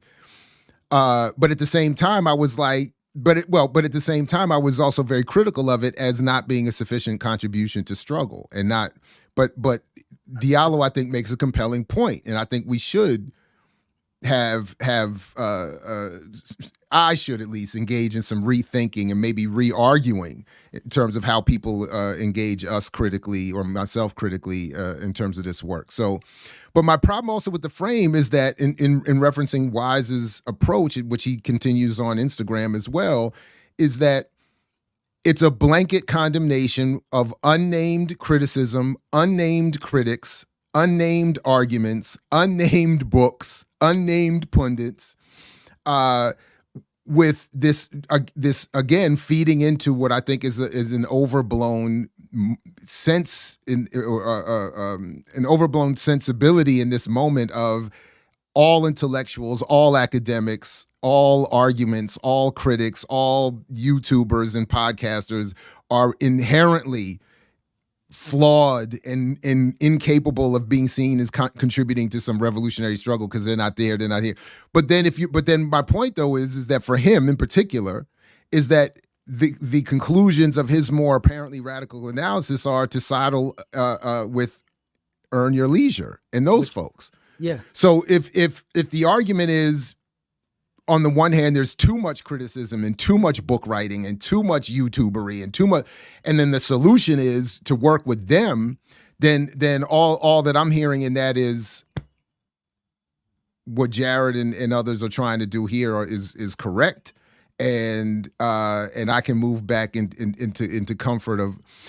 All that said, I think I'll just stop here. I think criticism is essential. I think I have, from even going back to when we used to, did the hate awards, and I'll even look to pull it up to get the quotes right. The principles are based in, for me, an appreciation of revolutionary criticism, accepting it, doling it out, et cetera, and so forth. So I'll just share this very quickly here. And I also think this is beyond obviously what Wise said, but I think this is not just why, but I think he's indicative of what he's doing. Yeah, what he's doing is indicative of a lot. So Sophia Bakari, you have to be willing to subject to the rapier knife of revolutionary criticism if you are serious about creating a revolution. Mm-hmm. And then George Jackson said, I dig people, righteous people. I've always found it hard to really hate anyone. I love people. I understood from the beginning that the end of the purpose of life was simply to love, experience, contribute, connect, to gratify the body and mind. I began to hate when I discovered that the mystification was interjected intentionally. So my point is, criticism is essential to both sharpening a revolutionary analysis and also to being willing to condemn the structures, intellectual and otherwise, that inhibit radical thought and that bring us away from, again, a critical and analytical approach to something mystical and something ultimately silly and useless. So that's what I've always, I had a little bit of fun personally. I try to have a little fun with it. And sometimes, maybe we get a little, I get go a little bit too far, but that's in general the approach that I'm trying to bring, and why I think it's important to name people, name the criticism, and lay things out without name calling and hostility to get to the point, and then we can build from there. And I don't think we're in a high point of that movement today. So Jared took criticism, sounds like. Diallo, analysis or commentary, what would be the purpose or your thought of one of those? And first of all, whenever y'all disparage Wise Intelligent, I'm going to turn off my camera. Oh, that's what happened just now? I do not hold solidarity. Oh, that's what happened. This slander. Leave him alone. Leave Wise alone. After all he done did for us. Y'all just ingrateful. Get to your answer. Y'all are the ingratitude. Did you wipe the Wise Gluteus Maximus off your lips? But go ahead. Analysis or commentary. Pause. Okay. Give us the purpose or purpose or definition for one of those words, either commentary or analysis, and I'll do the last. All right, I'm ready. I'm back. As long as y'all gonna stand on business, we can proceed. Standing on business. Are you standing on business? Because if not, camera goes off. Anyway, wrong. Go ahead, man. Let me tell y'all something. In terms of commentary, I have to tell y'all, and I can't stress this enough. Revolution is an intellectual endeavor. A lot of times we confuse uprisings and rebellions or other acts of challenging or responding to oppression. We confuse that in and to itself with revolution. But revolution is a sustained, systematic, often multi-generational conspiracy. It is an intellectual endeavor. If you have an uprising, rebellion, acts of resistance that are not rooted in, and another thing I think we don't have, which is why I'll take commentary, enduring something does not impart to you understanding of what you endured. Simply enduring something does not give you comprehension of what you endured. Being pregnant does not make you a gynecologist. Having cancer does not make you an oncologist. Now, you might have a thorough comprehension of how it feels to be afflicted with cancer. You may have a comprehension of the procedures that you are put through when you have cancer. But having an understanding of malignancy, metastases, and the biochemical processes of cancer, it does not impart to you. So simply being subjected to racism, oppression, misogyny, discrimination does not give you a comprehension of the systems, the institution, the history, the agendas, the hierarchies that are involved. When a cop hits you in the head, or a cop pulls you over, or your child goes to get school and get called a nigger in their predominantly white school, that incident is tied to a decades of histories and generations of engagements and interaction. That is tied to systems and institutions and hierarchies. The incident that allowed the incident to happen and how the incident will play out. Now, enduring conditions does impart some insight and wisdom to people. I know that there are some brothers who have been in the criminal justice system since they were children, and they can explain the ins and outs of the criminal justice system, from arrest, indictment, prosecution, incarceration, how to navigate the prison system. But what they're doing is they are people who are educated. And there are people who endure that system and have a keen understanding of how to navigate it, how to avoid it, or how to get through it. And there are people who've been in and out of jail all their life, and each time it's chaotic and disruptive. So what intellectual work does, and this is so good just in reading The Community of Self, what this work, commentary, scholarship, articulation, debate, discourse, ideology, what that helps you do is to say, hey, when you endure something, it awakens something in you. If you endure racism and you're outraged, or you go to an African festival, or you engage with a brother or sister from the Caribbean and the continent, and you feel a connection that they tried to sever during our chattel enslavement, and then what you can start to use your intellect to say, hey, this thing that gave me rage, how do I assuage the rage? How do I keep the rage from killing me? How do I prevent the outrage or the offense that created the rage? And you build on that. Or like I said, you are a Black person born in the diaspora, you're in the United States, and you meet a brother or sister from the continent or Caribbean or Latin America, and you feel that connection. You still have to say, well, wow, I was hanging out with the Nigerians or the Bajans, and I was just vibing with these people, and I felt a connection that I've never felt all my life living in the West. And so then you have to still intellectually understand we are the same people. And those bonds can be utilized for greater power, not just feeling good or feeling like I've connected to my home, but using that as a source of power to subvert negative agendas against your community or your people, and to build up positive and affirming institutions and organizational structures. So without the commentary, without the engaging the mind and the intellect, these good or negative feelings have the potential to be harmful or good, but they can't be directed, they can't be controlled, they can't be guided.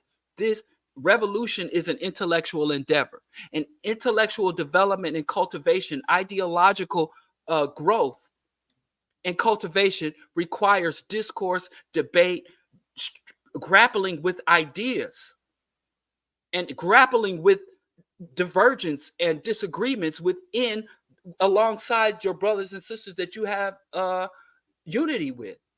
And without that, what I see is people who encounter or endure oppression, you get tribalism, factionalism, demagogues emerge, cultism. These things happen when you have justified rage, when you endure something, but you refuse to do the intellectual work. All the rage, all the willingness, all the pride, Black pride, without that intellectual driver, without that intellectual foundation, generally hurts us or causes us to expend an enormous amount of energy without moving anywhere. Okay. So I guess we can see if all three of these have some similarities, differences, or struggle around it. But so I would think analysis is a political framing, right? So you having a political line that speaks to explain or challenges structural, material, or cultural conditions for people. Some, I guess, call it dialectics, but breaking down a problem or a situation into parts, which will give us tools to have a more sober conclusion and to be in a better position to struggle to create solutions or struggle around solutions. So this is what I think the purpose of and the utility of analysis is. So when you hear those three uses or definition of critique, analysis, or commentary, would y'all agree or disagree with what was said in terms of those three things? And then how do they all connect? What are your thoughts?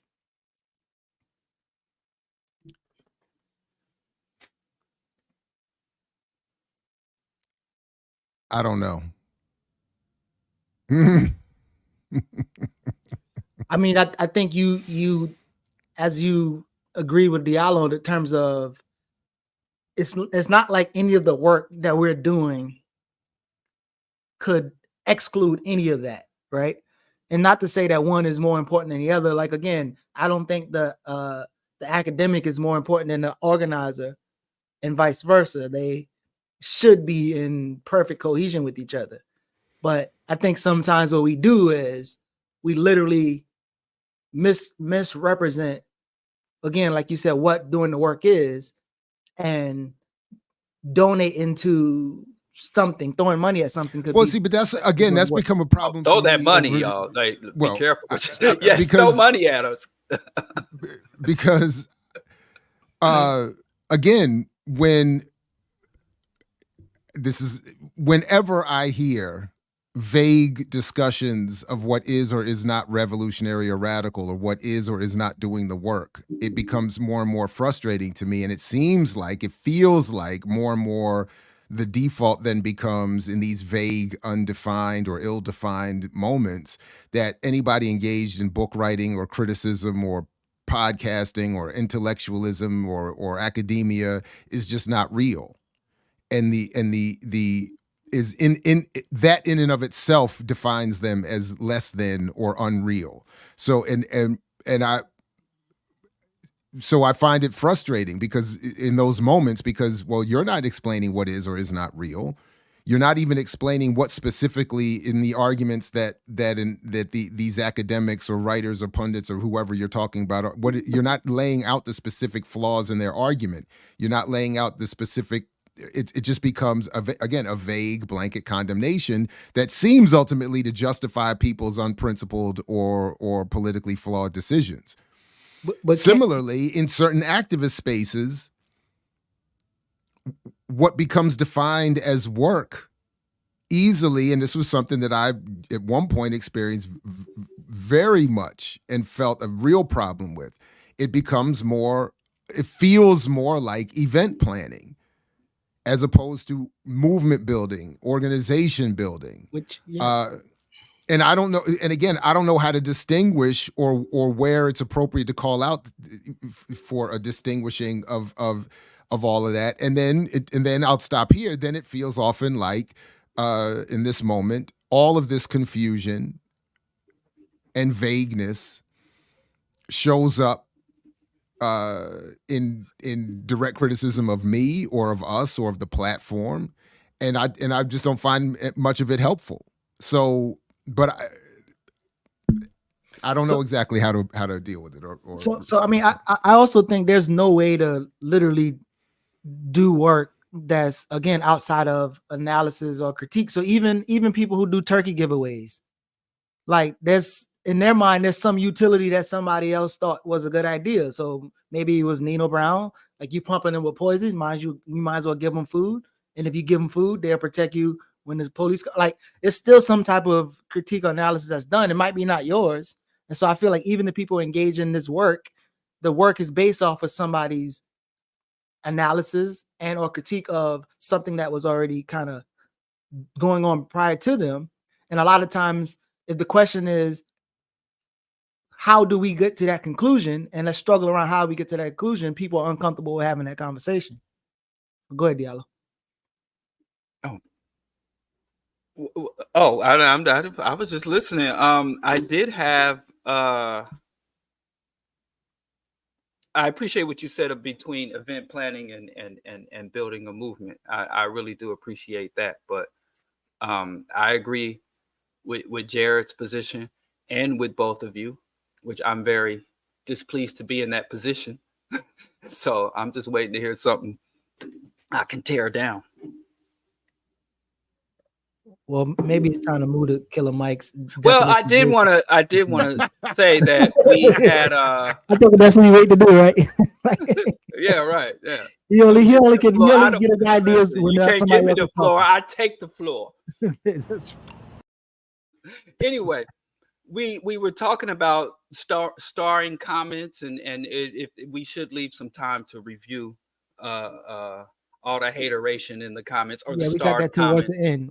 Okay, just want to make sure. There's a lot of. Oh, yeah, wow, I started starring my comments comments too. Oh, yeah, we see them like we gonna they're walk very that demanding down. today. I've been kind of stepping out the chat a little. I've been in and out today. So I've been eyeing it. I've been eyeing it, and it's still the same. Like everybody thinks the show should be tailored around how they think it should go and what they should do or whatever. So it'll be interesting. You got to give the people what they want. You got to every last one of them. Every EYL is for the children. But listen, EYL is for the comment section. Cue up that Killer Mike racism thing, because Diallo wastes our time with teaching us racism. And Cuddly Mike has a way better. We could have gone straight to the source. Cuddly Mike. I mean, I don't know. Racism isn't absent in Europe. It's just different here. It's nicer. It's kinder. But they still ask my wife for her hotel key when she's re-entering her hotel, and they did ask the 3 white women that walked in front of her. Since you've been here? Yeah, that's why I don't stay in certain hotels here anymore.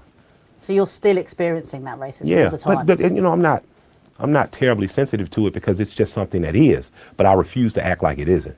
You know, so I think that if there's a true movement to end racism, it's going to begin with self-analysis in the mirror every day alone, and it's going to begin with people befriending and having alliance with people who don't look like them, who are not religiously or ethnically like them, because Mike and Minnie having a friendship starts to disavow us of both our prejudices about whatever the other commonality, or what we think whatever we think the differences are about us, and we start to find more commonalities.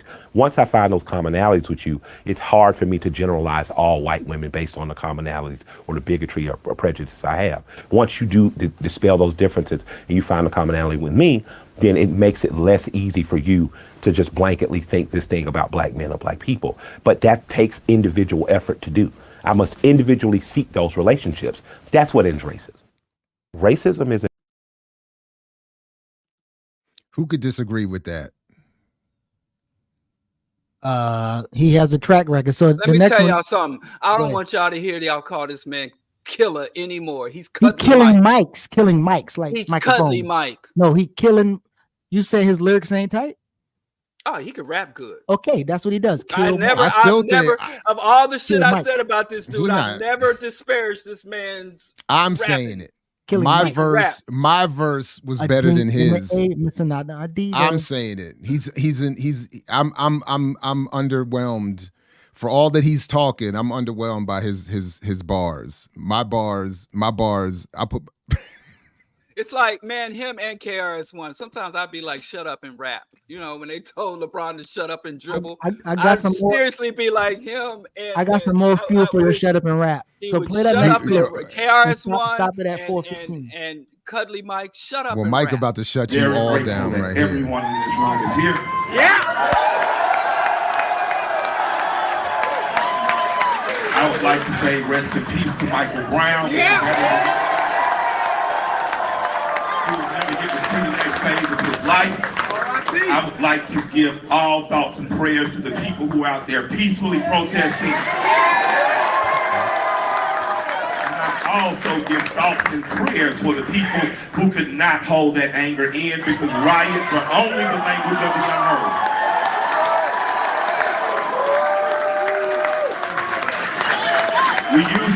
move on to Queen's champion. And I just got to tell you today that, man, no matter how much we do it, no matter how much we get shit together, shit comes along that kicks you on your ass and you don't feel like a champion. So tonight, I got kicked on my ass when I listened to that prosecutor.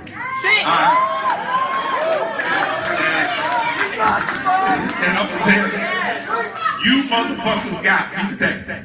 I knew it was coming. I knew when the fucking Eric Holder decided to resign, I knew it wasn't going to be good. But I gotta tell them, you motherfuckers got me today.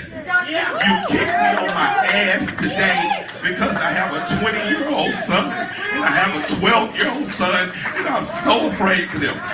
You motherfuckers on the other side sitting in and on the other side and you motherfuckers who we vote for and who control our lives, you motherfuckers got me today.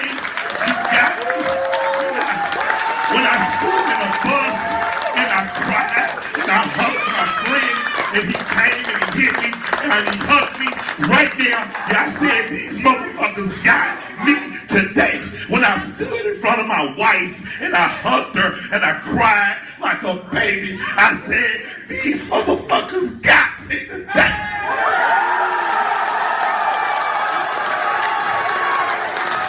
But with that said, you motherfuckers will not own tomorrow. We will not live in your fear. We will not accept your cages. We're not going to keep playing that race card because we know you don't value my skin and you know you do value his. But you know what? We're friends and nothing is going to devalue that. We understand. Before I came out here, you said stop it. We still going? There was no peace in my heart. You said stop it. And I wanted to walk out to burn this motherfucker down. Burn this motherfucker. When you said 140 in the chat, and then we still listening to video. But I gotta tell you, I'm from Atlanta, Georgia, and something said, just look for something Martin King might have said. So I Googled Martin King, and Wikipedia popped up, and he was 39 years old when you motherfuckers killed him. He was the same age as I am, the same age as L. He was a young man when they killed him. But I can promise you today, if I die when I walk off this stage tomorrow, I'm going to let you know this. It is not about race. It is not about class. It is not about color. It is about what they killed him for. It is about poverty. It is about greed. And it is about That's not about class. War machine. It is about a war machine that you can use as So a he intro to his rap song. He should have kept so reading. I might go tomorrow. I might go the day after. But the one thing I want you to know, it is us against the motherfucking machine. Let's go. All right, Let's go. so I just wanted to show these 3 videos in contrast. Are we still going with that? No, that one's finished. I just wanted to show those 3 videos in contrast as we talk about his idea, his definition of racism. So you far got him you up see, here again. Yeah, so far you see him saying to respond to racism is to befriend a white person like he did with his people, and y'all relationship individually or collectively will eventually solve this race problem. But go ahead, this is I think you're taking Mike out of context. Okay. Bound to be here to simply say that it is your duty not to burn your own house down for anger with an enemy. It is your duty to fortify your own house so that you may be a house of refuge in times of organization. And now is the time to plot, plan, strategize, organize. So my question for us on the other side of this camera is, after it burns, will we be left with charred, or will we rise like a phoenix out of the ashes that Atlanta has always done? Either you will want we us to use burn this it or as a not? moment to say that we will not do what other cities have done, and in fact, we will get better than we've been? I can tell you is that if you sit in your homes tonight, instead of burning your home to the ground, you will have time to properly plot, plan, strategize and organize and mobilize in an effective way. And two of the most effective ways is first taking your butt to the computer and making sure you fill out your census so that people know who you are and where you are. The next thing is making sure you exercise your political bully power and going to local elections and beating up the politicians that you don't like. You got a prosecutor sent your partner to jail and you know it was bull. Put a new prosecutor in there. Now's your election to do it. You want a different senator that's more progressive, that promotes marijuana through, now is the time to do that. But it is not time to burn down your own home.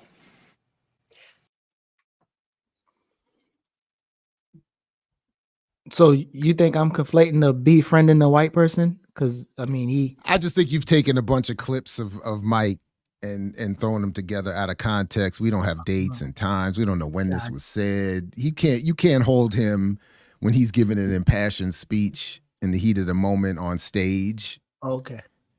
Oh, I see. You can't hold him to that. And then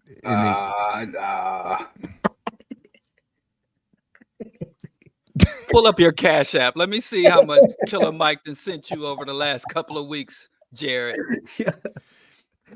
Mike is and you know, he's a fantastic MC and leader. Yeah, there's something afoot. There's something afoot. You know what? And when you see me in my new whip, don't ask no questions. Exactly. And when Geechee get a new mic and you get a new mic stand, don't ask no questions. I'll take the floppy mic stand. It's okay.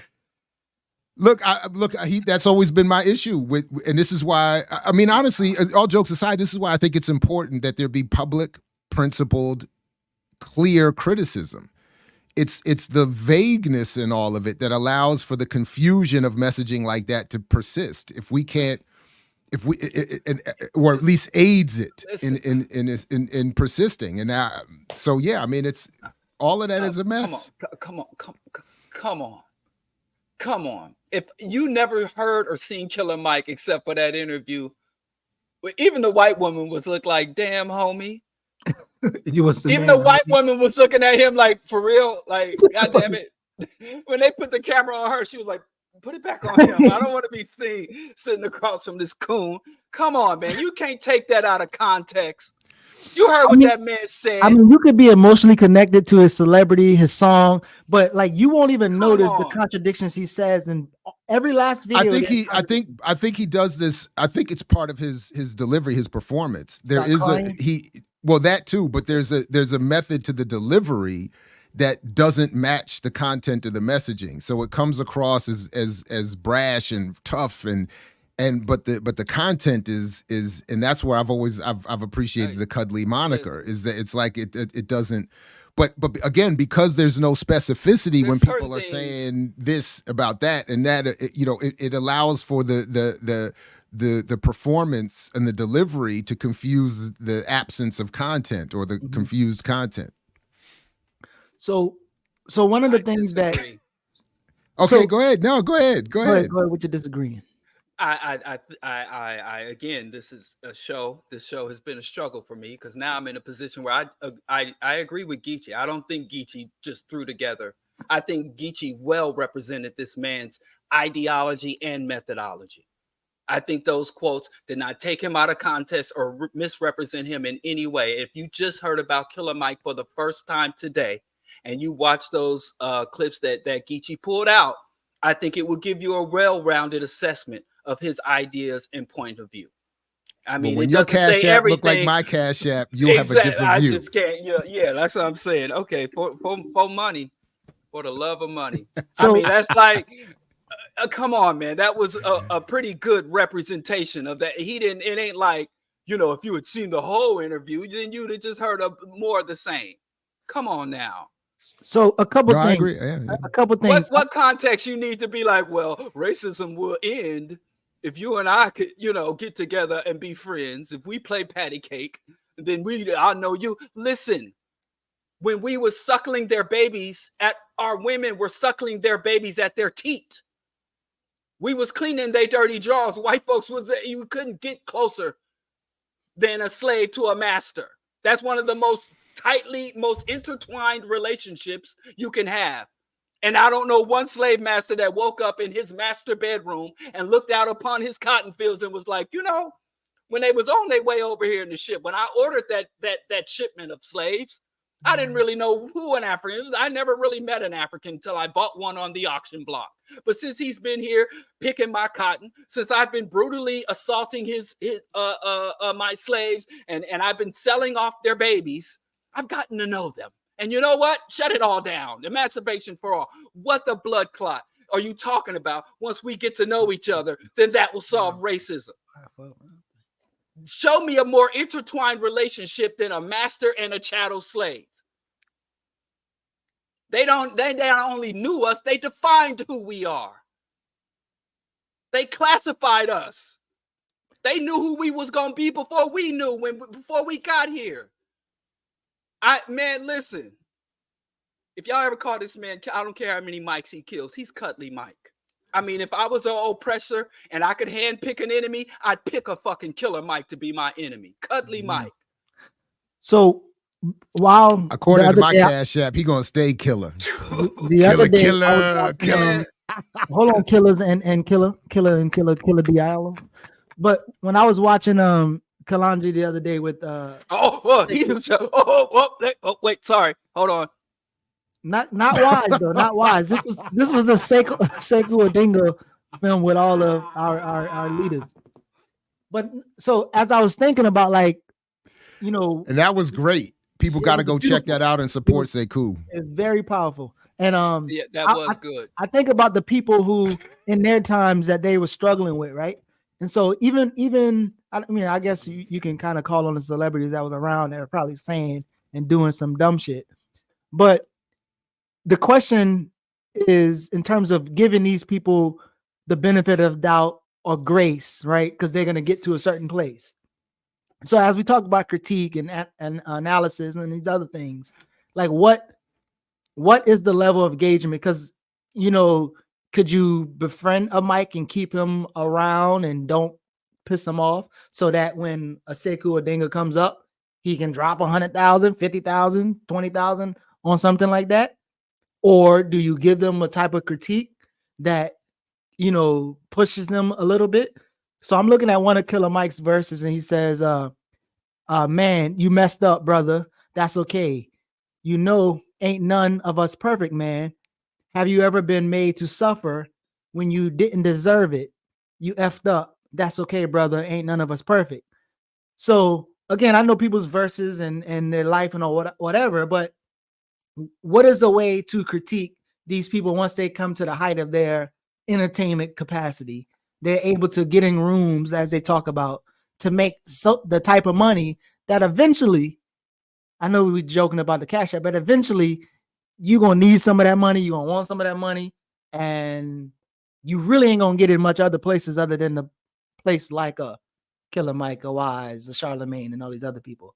So I guess, yeah, I wonder, how do y'all feel about that in context of the struggles that the elders and ancestors had to go through and the type of people they had to deal with and the way in which they got money? There were celebrities that y'all agree with that could bankroll some stuff. I know Aretha Franklin and her father probably did some things. But yeah, what do y'all think about that in terms of growth, critique, benefit of doubt? On one level, no principled person would allow public criticism of them stop them from engaging in what they thought was principled behavior. So if they hear a criticism from someone and say, well, this is why I'm not going to give to a political prisoner, then that's on them. That's not on the critic. That's one thing. Again, for me, for the most part, and I'm not, again, to his point in the verse, I'm not perfect either, but for the most part, my argument my entire career has been not to pick on the individual artist, activist, writer, etc., and to look at the structure and the argument and look at their argument and then the structure that promotes or discourages that argument. So it's so again, so that's another part. Then the last part for me, at least right now, would be to say that I do think at some point there has to be, it's very, again, similar to when Kalanji, Daruba, and Cynthia McKinney started the coalition against police brutality or something, to police terrorism or something like that. and that Kalaji reposted recently, where you see Dhoruba making this statement at a press conference that I think applies here as well, to the point being that victims of police violence are not themselves the activists and the organizers trying to eradicate police violence. Mm-hmm. They are not the spokespersons even of that particular traumatic event. And that's why so on the point being, on some level, you need people who are not immediately suffering the loss of a loved one who can perform the organizational and analytical work that is necessary. And so I do think, and so building to the last point that I'm making, that for me, the criticism of public, particularly celebrity behavior, pop culture behavior, is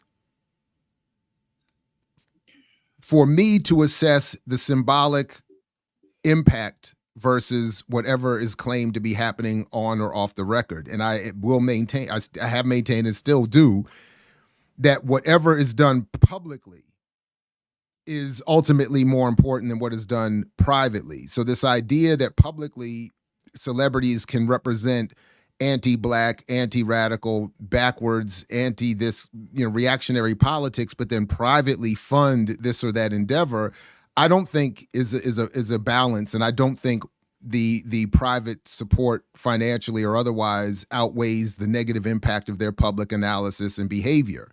So on some level, I think regardless of what they're doing privately, regardless of what any of us are doing off the record, what is done publicly deserves and to be held up for criticism, comment, and analysis. Right.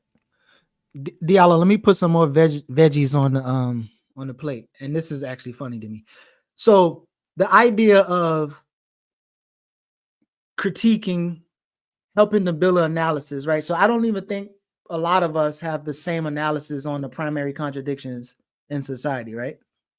But when people hear critiques and trying to thrust analysis as a idea of preying on their downfall, wanting them to succeed or wanting them to fail, knowing that we have different areas of struggles that we have to partake in. And then there's this idea, which, I love when Kalonji talks about the being on the right side of the barricade. So what is the difference between critiquing the person, not wanting to see them downfall, whatever that means? I don't know. Like if you're saying, I want your business to fail, or I want you to have a better analysis and be on the right side of the barricade. So how do you put that, how do you put that argument forth in terms of, like, I'm not here that you die or fail as a human. This is the analysis or the critique I'm giving for this purpose. Anything that can't stand up to critique shouldn't stand at all. Anything that cannot endure analysis, critique, dissection, and come out on the other side should be, anything that can be destroyed by critique should be destroyed by critique. Even if you are a revolutionary, but if somebody gonna criticize me, if people gonna get out here and try to call me out after I didn't put this money up, after I didn't done this work, and people gonna be calling me out and criticizing me, I'm done. Anything that can be derailed or dismantled, because you can't stand someone taking your statements and your actions and pretty much breaking them down and evaluating them. But you can't endure that, but you can endure feds kicking in the door. You can endure Guantanamo Bay. That's what they pretend. I'm about action. Well, that action has consequences, just like your words and ideology have consequences. So I think we do a service. Because if somebody claimed they're a revolutionary and they're willing to do the painful, unrewarding, unglamorous work of liberating African people and challenging unjust hierarchies, and when you make your assertion public, I'm for the people, and people be like, let's get in, let's see if it stands up to scrutiny, then we're doing you a service. Because if critique is what causes you to retreat or contract, then you should retreat and contract under critique, because the other shit that comes with your revolutionary realities or your revolutionary fantasies. And I have seen that. We've seen in recent times with the most recent rebellions and uprisings, a lot of Black people who get out here and do the work, but have not really gone through any real analysis and have not engaged the intellectual component of it. And the hammer comes down on them and they're literally shocked and flabbergasted because they don't learn the lessons of history. They don't learn, they don't fully comprehend the institution and its methodology. So, yeah, I think anything that can be destroyed by critique should be destroyed by critique. Hey, speaking of which, I do actually have some things to get to. So if we're going to get to some of the comments and the starred stuff, can we move to that? Yeah, that's fine. Yeah. So I don't know. You start them. I'll let you pull them up. Somebody just do them. Just run down the line until we gotta wrap it. Yeah, so I think that we did these already, right? So shout out to Andre. But thank you, Andre. Yeah, definitely. Yeah. Shirley, appreciate you. Shirley, definitely Diallo Security Fund. What's the? That's enough too, because I mean, so a quickly, $5 pocket knife is about all I need for my protection. So just very quickly, Sugar Booger, Ronald E. McNair was the one brother on, I forgot which one of the NASA shuttles that blew up. And he was a PhD. And one of the things I remember in addition to that was that his dissertation in the 80s was destroyed and he recreated it, this highly technological, scientific, mathematical piece. So, and he rewrote the whole thing, which I've always found to be crazy impressive. But because of and out of tribute to him after he died on the shuttle explosion, they created a scholarship for predominantly Black and world majority people who had not had a legacy of college in their families. So I and my wife met as McNair scholars at one point, and so shout out to them in that process. So that's what that is. So yeah, I agree. Deion said a bunch of foul shit during his time on that camera and the mic. I agree with that. Yeah. In terms of this again, maybe I want to just see some of the details, but they said the NIL goes straight to the players, but I just wouldn't be surprised if a percentage is going somewhere. I don't. What is the NIL and the NIL is the new way that student athletes can get paid outside of. So their like naming they can get and license, something like that, right? It's their likeness or something like that. They get paid off of the use of their characters and what's in sports games and stuff. I wonder if you talk about like the fundraisers, fundraisers. I know and boosters used to give us boosters used to give us stuff that we didn't have to tell. Well, it was actually illegal at the time. So when I came to my room and there was a PlayStation there and shit like that. So and I went to a restaurant. And the lady said, "Oh no, that guy took care of it." So stuff like that, we wasn't supposed to be happening, but it did. So weirdo. Hey, free food, bro. Culture is weird. This prosperity coaching, the coach. So this prosperity coaching, the coach get the bag to funnel Black kids to the slaughter for capitalism as the coach benefits his pockets to please own personal endeavors. Thanks again, ZZ, and I largely agree with that. All right. Does putting them in a Black environment negates the white supremacy from seeping in, though?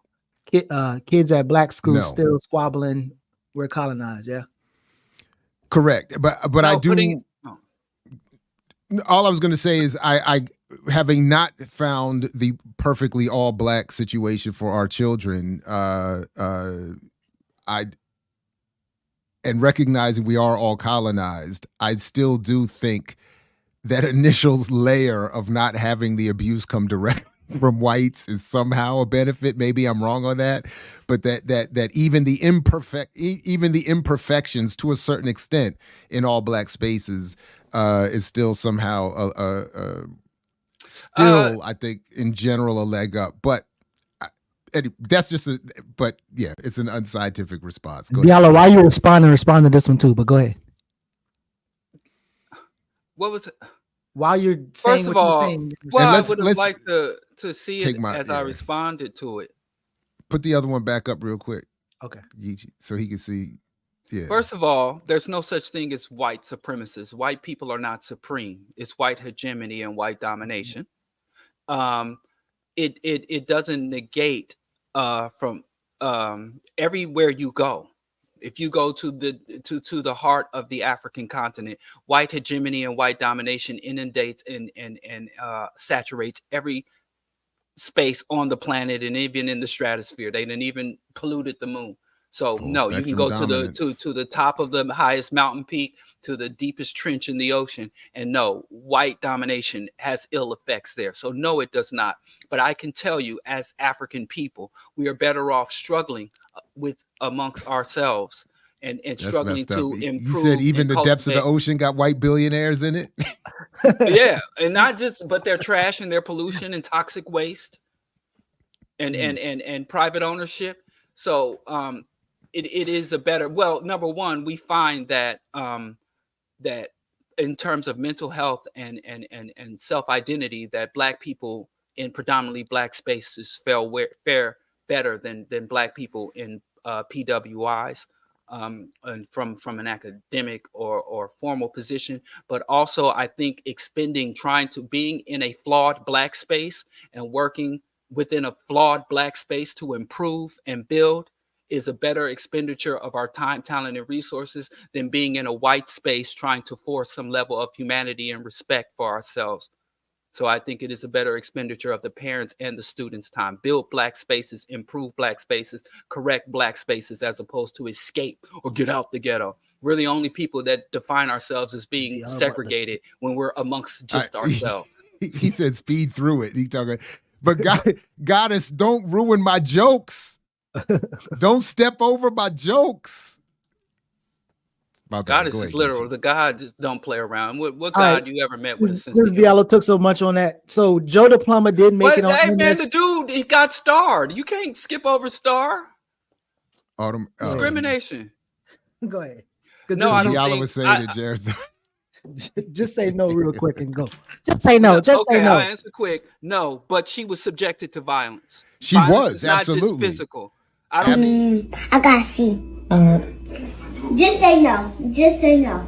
No, I gotta see. No, just say no. I gotta see. My bad.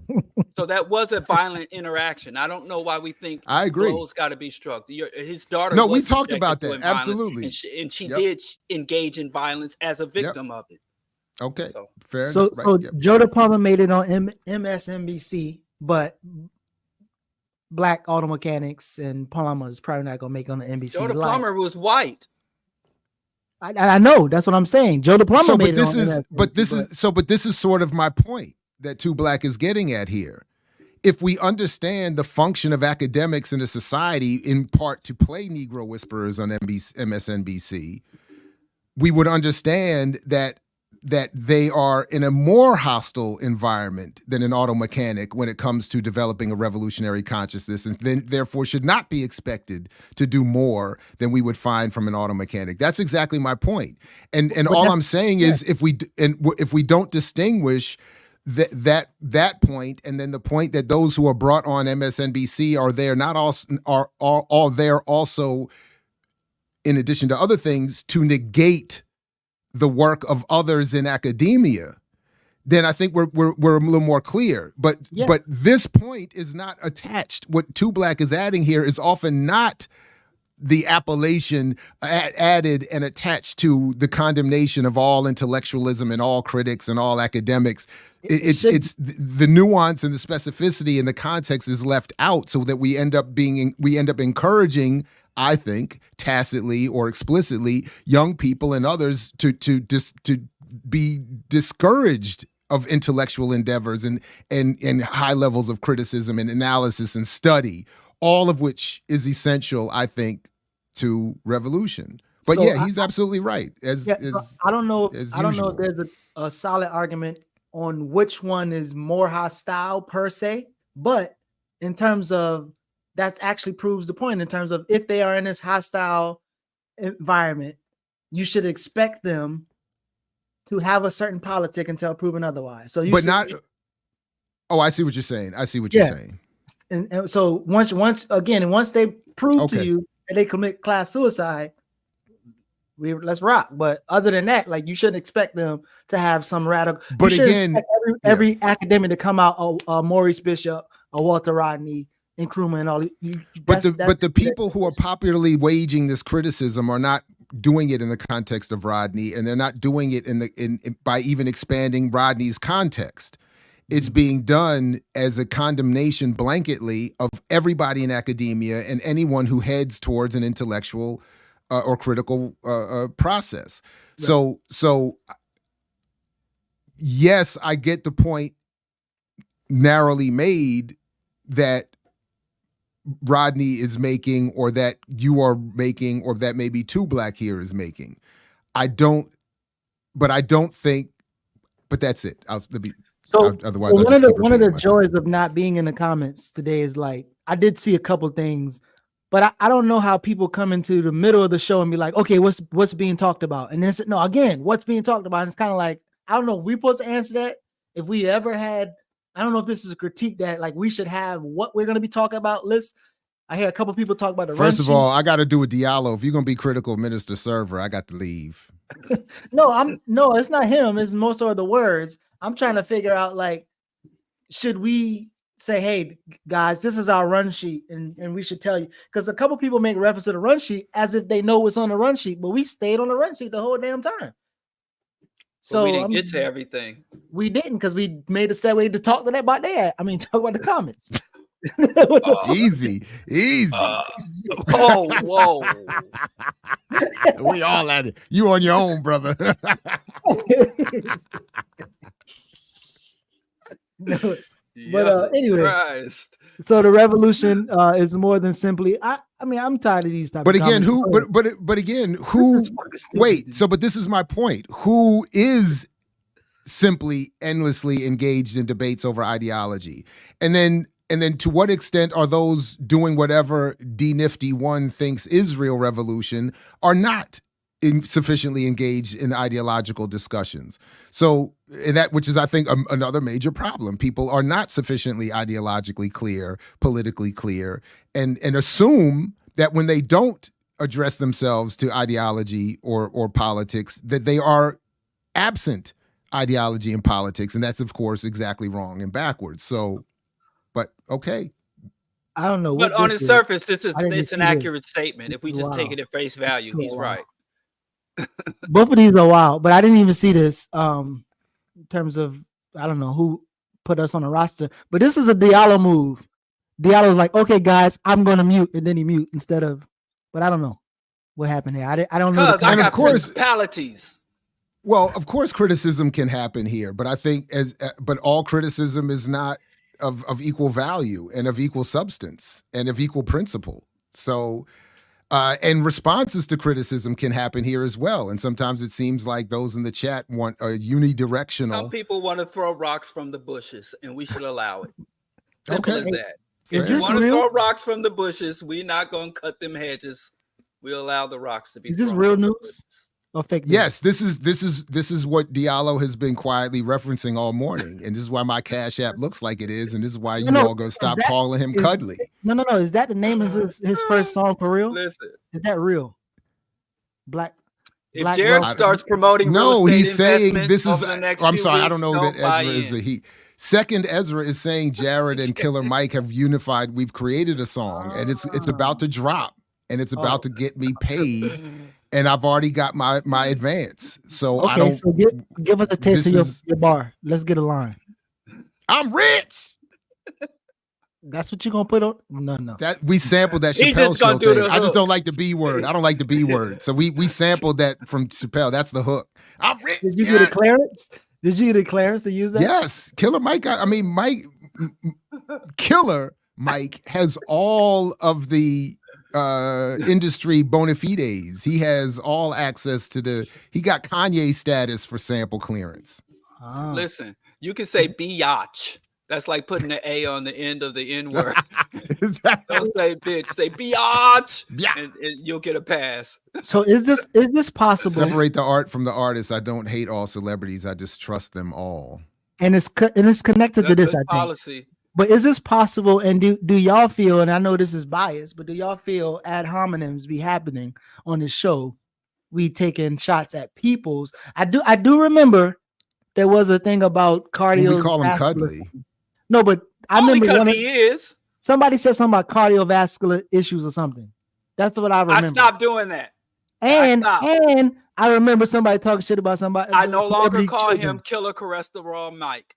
I've stopped the fat shaming. I have acknowledged that went a little too far, and I have retracted. That's why I went with Cuddly Mike. Yeah, because I don't appreciate that. I have, because you look like you've been easily skinny all your life. So I don't think you're allowed to comment. If you're not struggling with your weight, you gotta keep your mouth quiet. I am struggling with my weight. I put on like 20 pounds during the quarantine.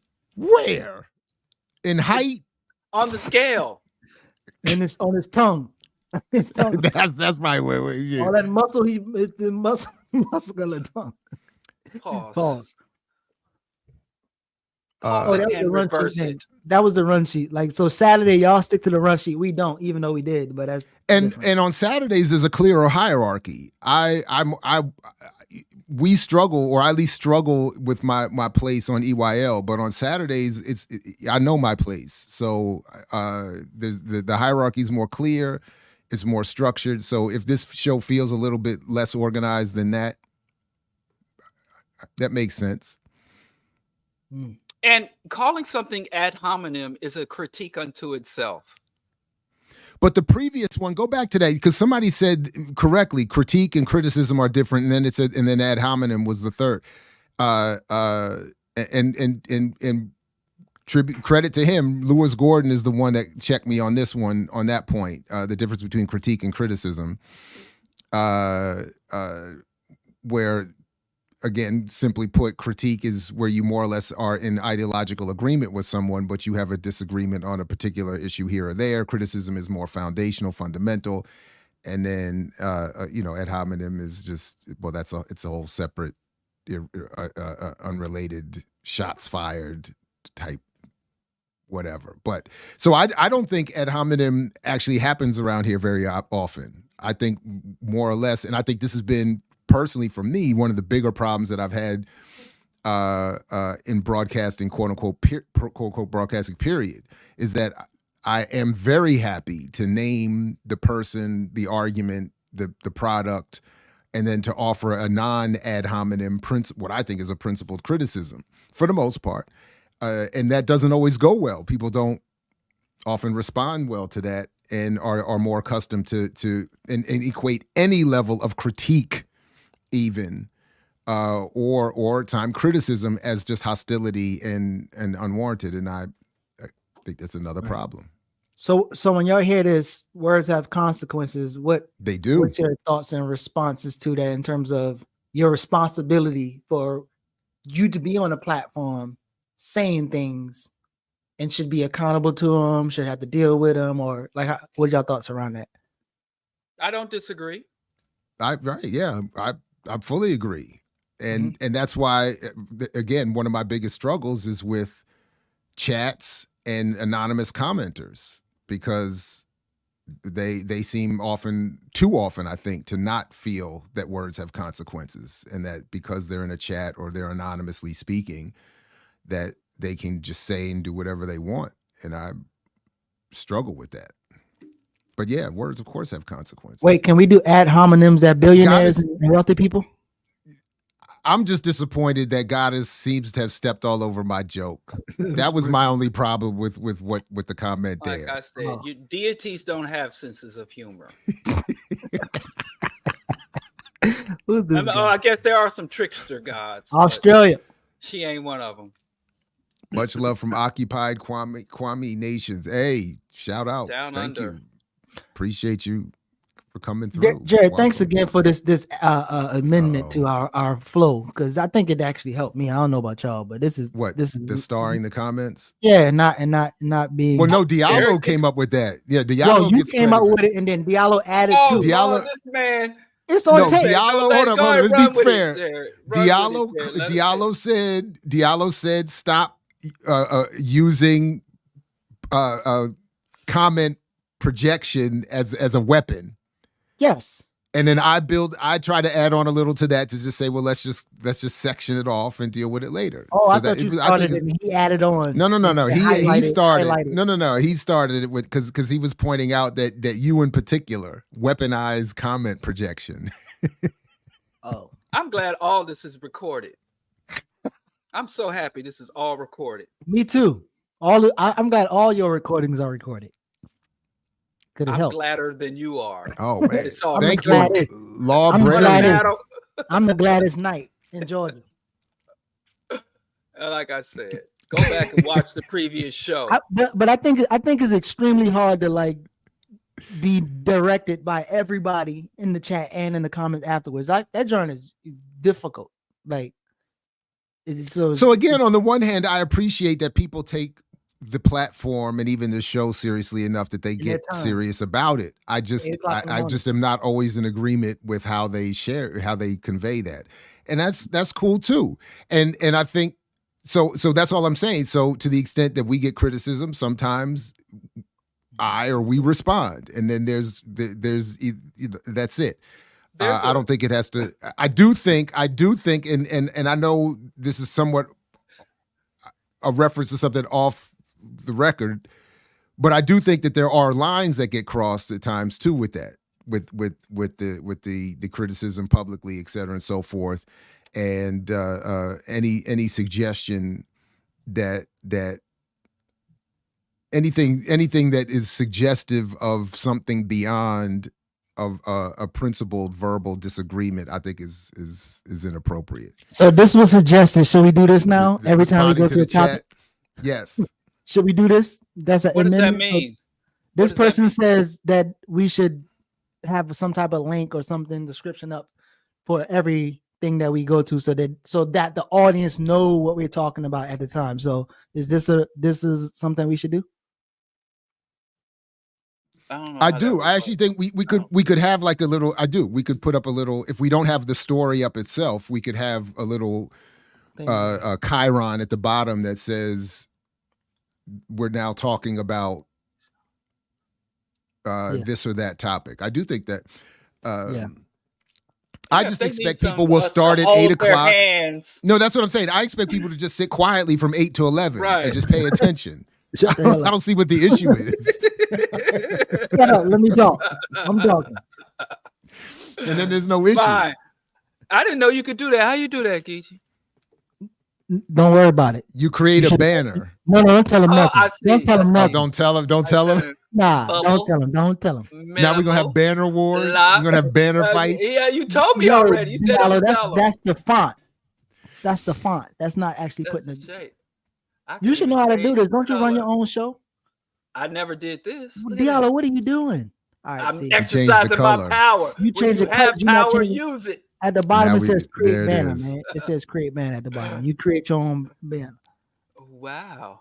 Yeah, let's do that. Whenever we go to, and Geechee has volunteered. No. That's how it looked to me. Updated. So why did you take it down? Are we finished? Was that it for the chats? I'm putting another one up. So you got to put the Diallo can't do this. You got to put how you put the words in there. And the smartest person on the Rational Radical said it was a good idea, so I think we're gonna do that. Diallo's better half of Rational Radical. I did say it was a good idea. I said it was a good idea. You ain't got we didn't hear you. We heard it from the smartest person on the show. I see how you changed the shape of it, but how you type words in there? I just told you, Diallo, go to banner and says create a banner at the bottom. Banner. Right at the bottom, create a banner. And don't talk shit in the banner. Nerd shit. I'm too street for this shit. I'll control the like color. That. Like this. Did Diallo do that? No, I did that. Oh damn! No, I made the color. No, he changed. I put in the words. See, that's how we work together. Black and green. There you go. Good job, Diallo. We proud of you. So my job is to choose the color. Yeah. Diallo will. Geechee will put in the. We'll type it in, and Jared will dictate the topic. Earn your banner. Do fuchsia next time, Diallo. That's my favorite. I don't even know what that color is, man. Me either. Too awful to be knowing. Isn't it like a purple? Isn't it like a purple or pink, like that? Let me see. Hey, I said I'm too alpha. I just know primary colors. I know that's right. I thought I only know purple because that's what I be sipping on. Oh wow. Oh, I didn't know you do syrup. Good job, Diallo. Wow. Chicago changing. I like make. Which hood you from? 63rd? That's what hood you from? I'm from 75th Street. Oh, 75th. I heard All about right, good them. people. I got to move on. I got to hit these tree-lined streets. Word. Back to black. So I don't know if you all want to keep going, but I got to dip. We're nothing without you. Yeah, we can't breathe without you. We can't breathe. He said it. Let me get out of here on that note. How do you type in there? Let me get out of here on the win. Go on. All right, peace, everybody. If you're willing to fight for it, thanks to everybody for coming through this morning. Next Friday, peace y'all. to Diallo. Next Friday. Friday after thank next. you very much. And we're taking off for the holidays, right? Wait, for Kwanzaa is break. it a holiday? Oh man, y'all killing me. Nah, man, I pick cotton at night, as he said. Yeah, man, y'all killing me with that shit. Liberation. I don't take off no holiday. Is next week? Is I it a don't holiday know. for real? It's coming up. It's today's The 8th. December. I don't 1st. see it on my calendar. Google isn't telling me that it's Kwanzaa you seem to yet. know all the holidays. You seem to always be knowing the holidays, but then don't know Kwanzaa. You don't know Kwanzaa, my brother. You don't know about. I told you I got so much trauma from the last Kwanzaa event. I ain't going back. I will say next Friday afternoon, You don't know about that Karinga panel Claus is sneaking happening into your house, setting up FBI surveillance with Orasami Burton, Robin Kelly, Ruth Gilmore, Sarah Haley, myself. That's going to be next week. Next week, Friday afternoon, 3 p.m. Eastern. Oh. Check my Instagram for details. It's going to be a virtual thing hosted by Haymarket Books. Oh, that's gonna be dope. Listen. Although real quick, I do have a little. This is just real quick. I don't feel like I've been petty enough this morning, so let me just do a quick petty thing because I did notice something on the flyer for the joint. On the one hand, I'm honored, of course, to be listed and involved at all, and I'm honored that. But I do notice that only Daruba and I are listed as something other than an author, other than the moderator Jeremy. So I'm like, Daruba's written stuff. I've written stuff. Why are we not all authors? Why am I just a co-founder of Black Power Media? Anyway, that's your most significant. First of all, you shouldn't be mad because how much you bring the people out. At least. Well, that's what I'm saying. Even by default, I promote more than Kamau. That's not even a thing anymore. But I just noticed that. I was like, how come? I was like, I'm not an author. I wrote something. Daruba wrote something. But if he's not an author and I'm not, I'll take that as an honorific. But yeah, it's gonna be next week, and then I'm also gonna be at the Black Men Build in Baltimore later that evening, for my book for what I authored. So shout out to them. Did you find your host? Since Hiram dipped. Hiram, I mean, you know what I'm saying? You hit. You just don't read, beloved. Once you hit clip level, you can't get booked no more. Everybody who don't read, this is how they reading.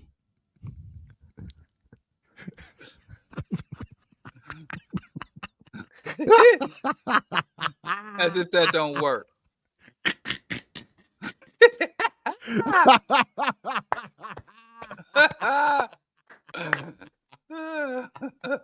He was like, I'm getting the essence. No, but listen, and then when we do assignments, right? And we all have assignments, and we say, listen, everybody gonna read this part, and then we gonna come talk about it. This Diallo's.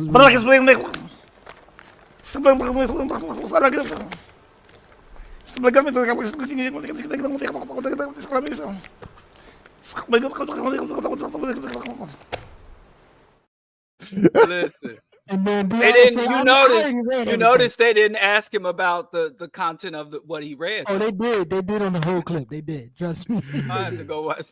And the dude almost tried to kill him. He almost tried to kill him. I will eat your food. You saw? That's what he said. That's what he said. Yeah. He said, all right, when you start talking about Nigerians, I'm leaving too, man. I love. Hey, me and Nigerians is like this. Me and Nigerians are cool as hell. They just mad because you took their name. Which name? I'm just messing with you. What name? What was your whole the Diallo name? Didn't you used to tell a story about having beef about Diallo? No, it's something Kenyatta. Like that. Kenyatta, right? Okay. At least 2 to 3 times a month, a Kenyan will jump in my DMs and tell me what a coon and traitor Kenyatta is, and that they admonish me for having that name. Jared, ask me, should I give Diallo off next week? Should Diallo get a day off next week? I gotta see. Just say no. Just say no. No, I gotta see. No, just say no. I gotta see. I ain't saying that, but y'all was trying to do just say right no. The day after Thanksgiving. I'm just saying, don't pick cotton at night. I do. I pick cotton at night. I'm a good worker.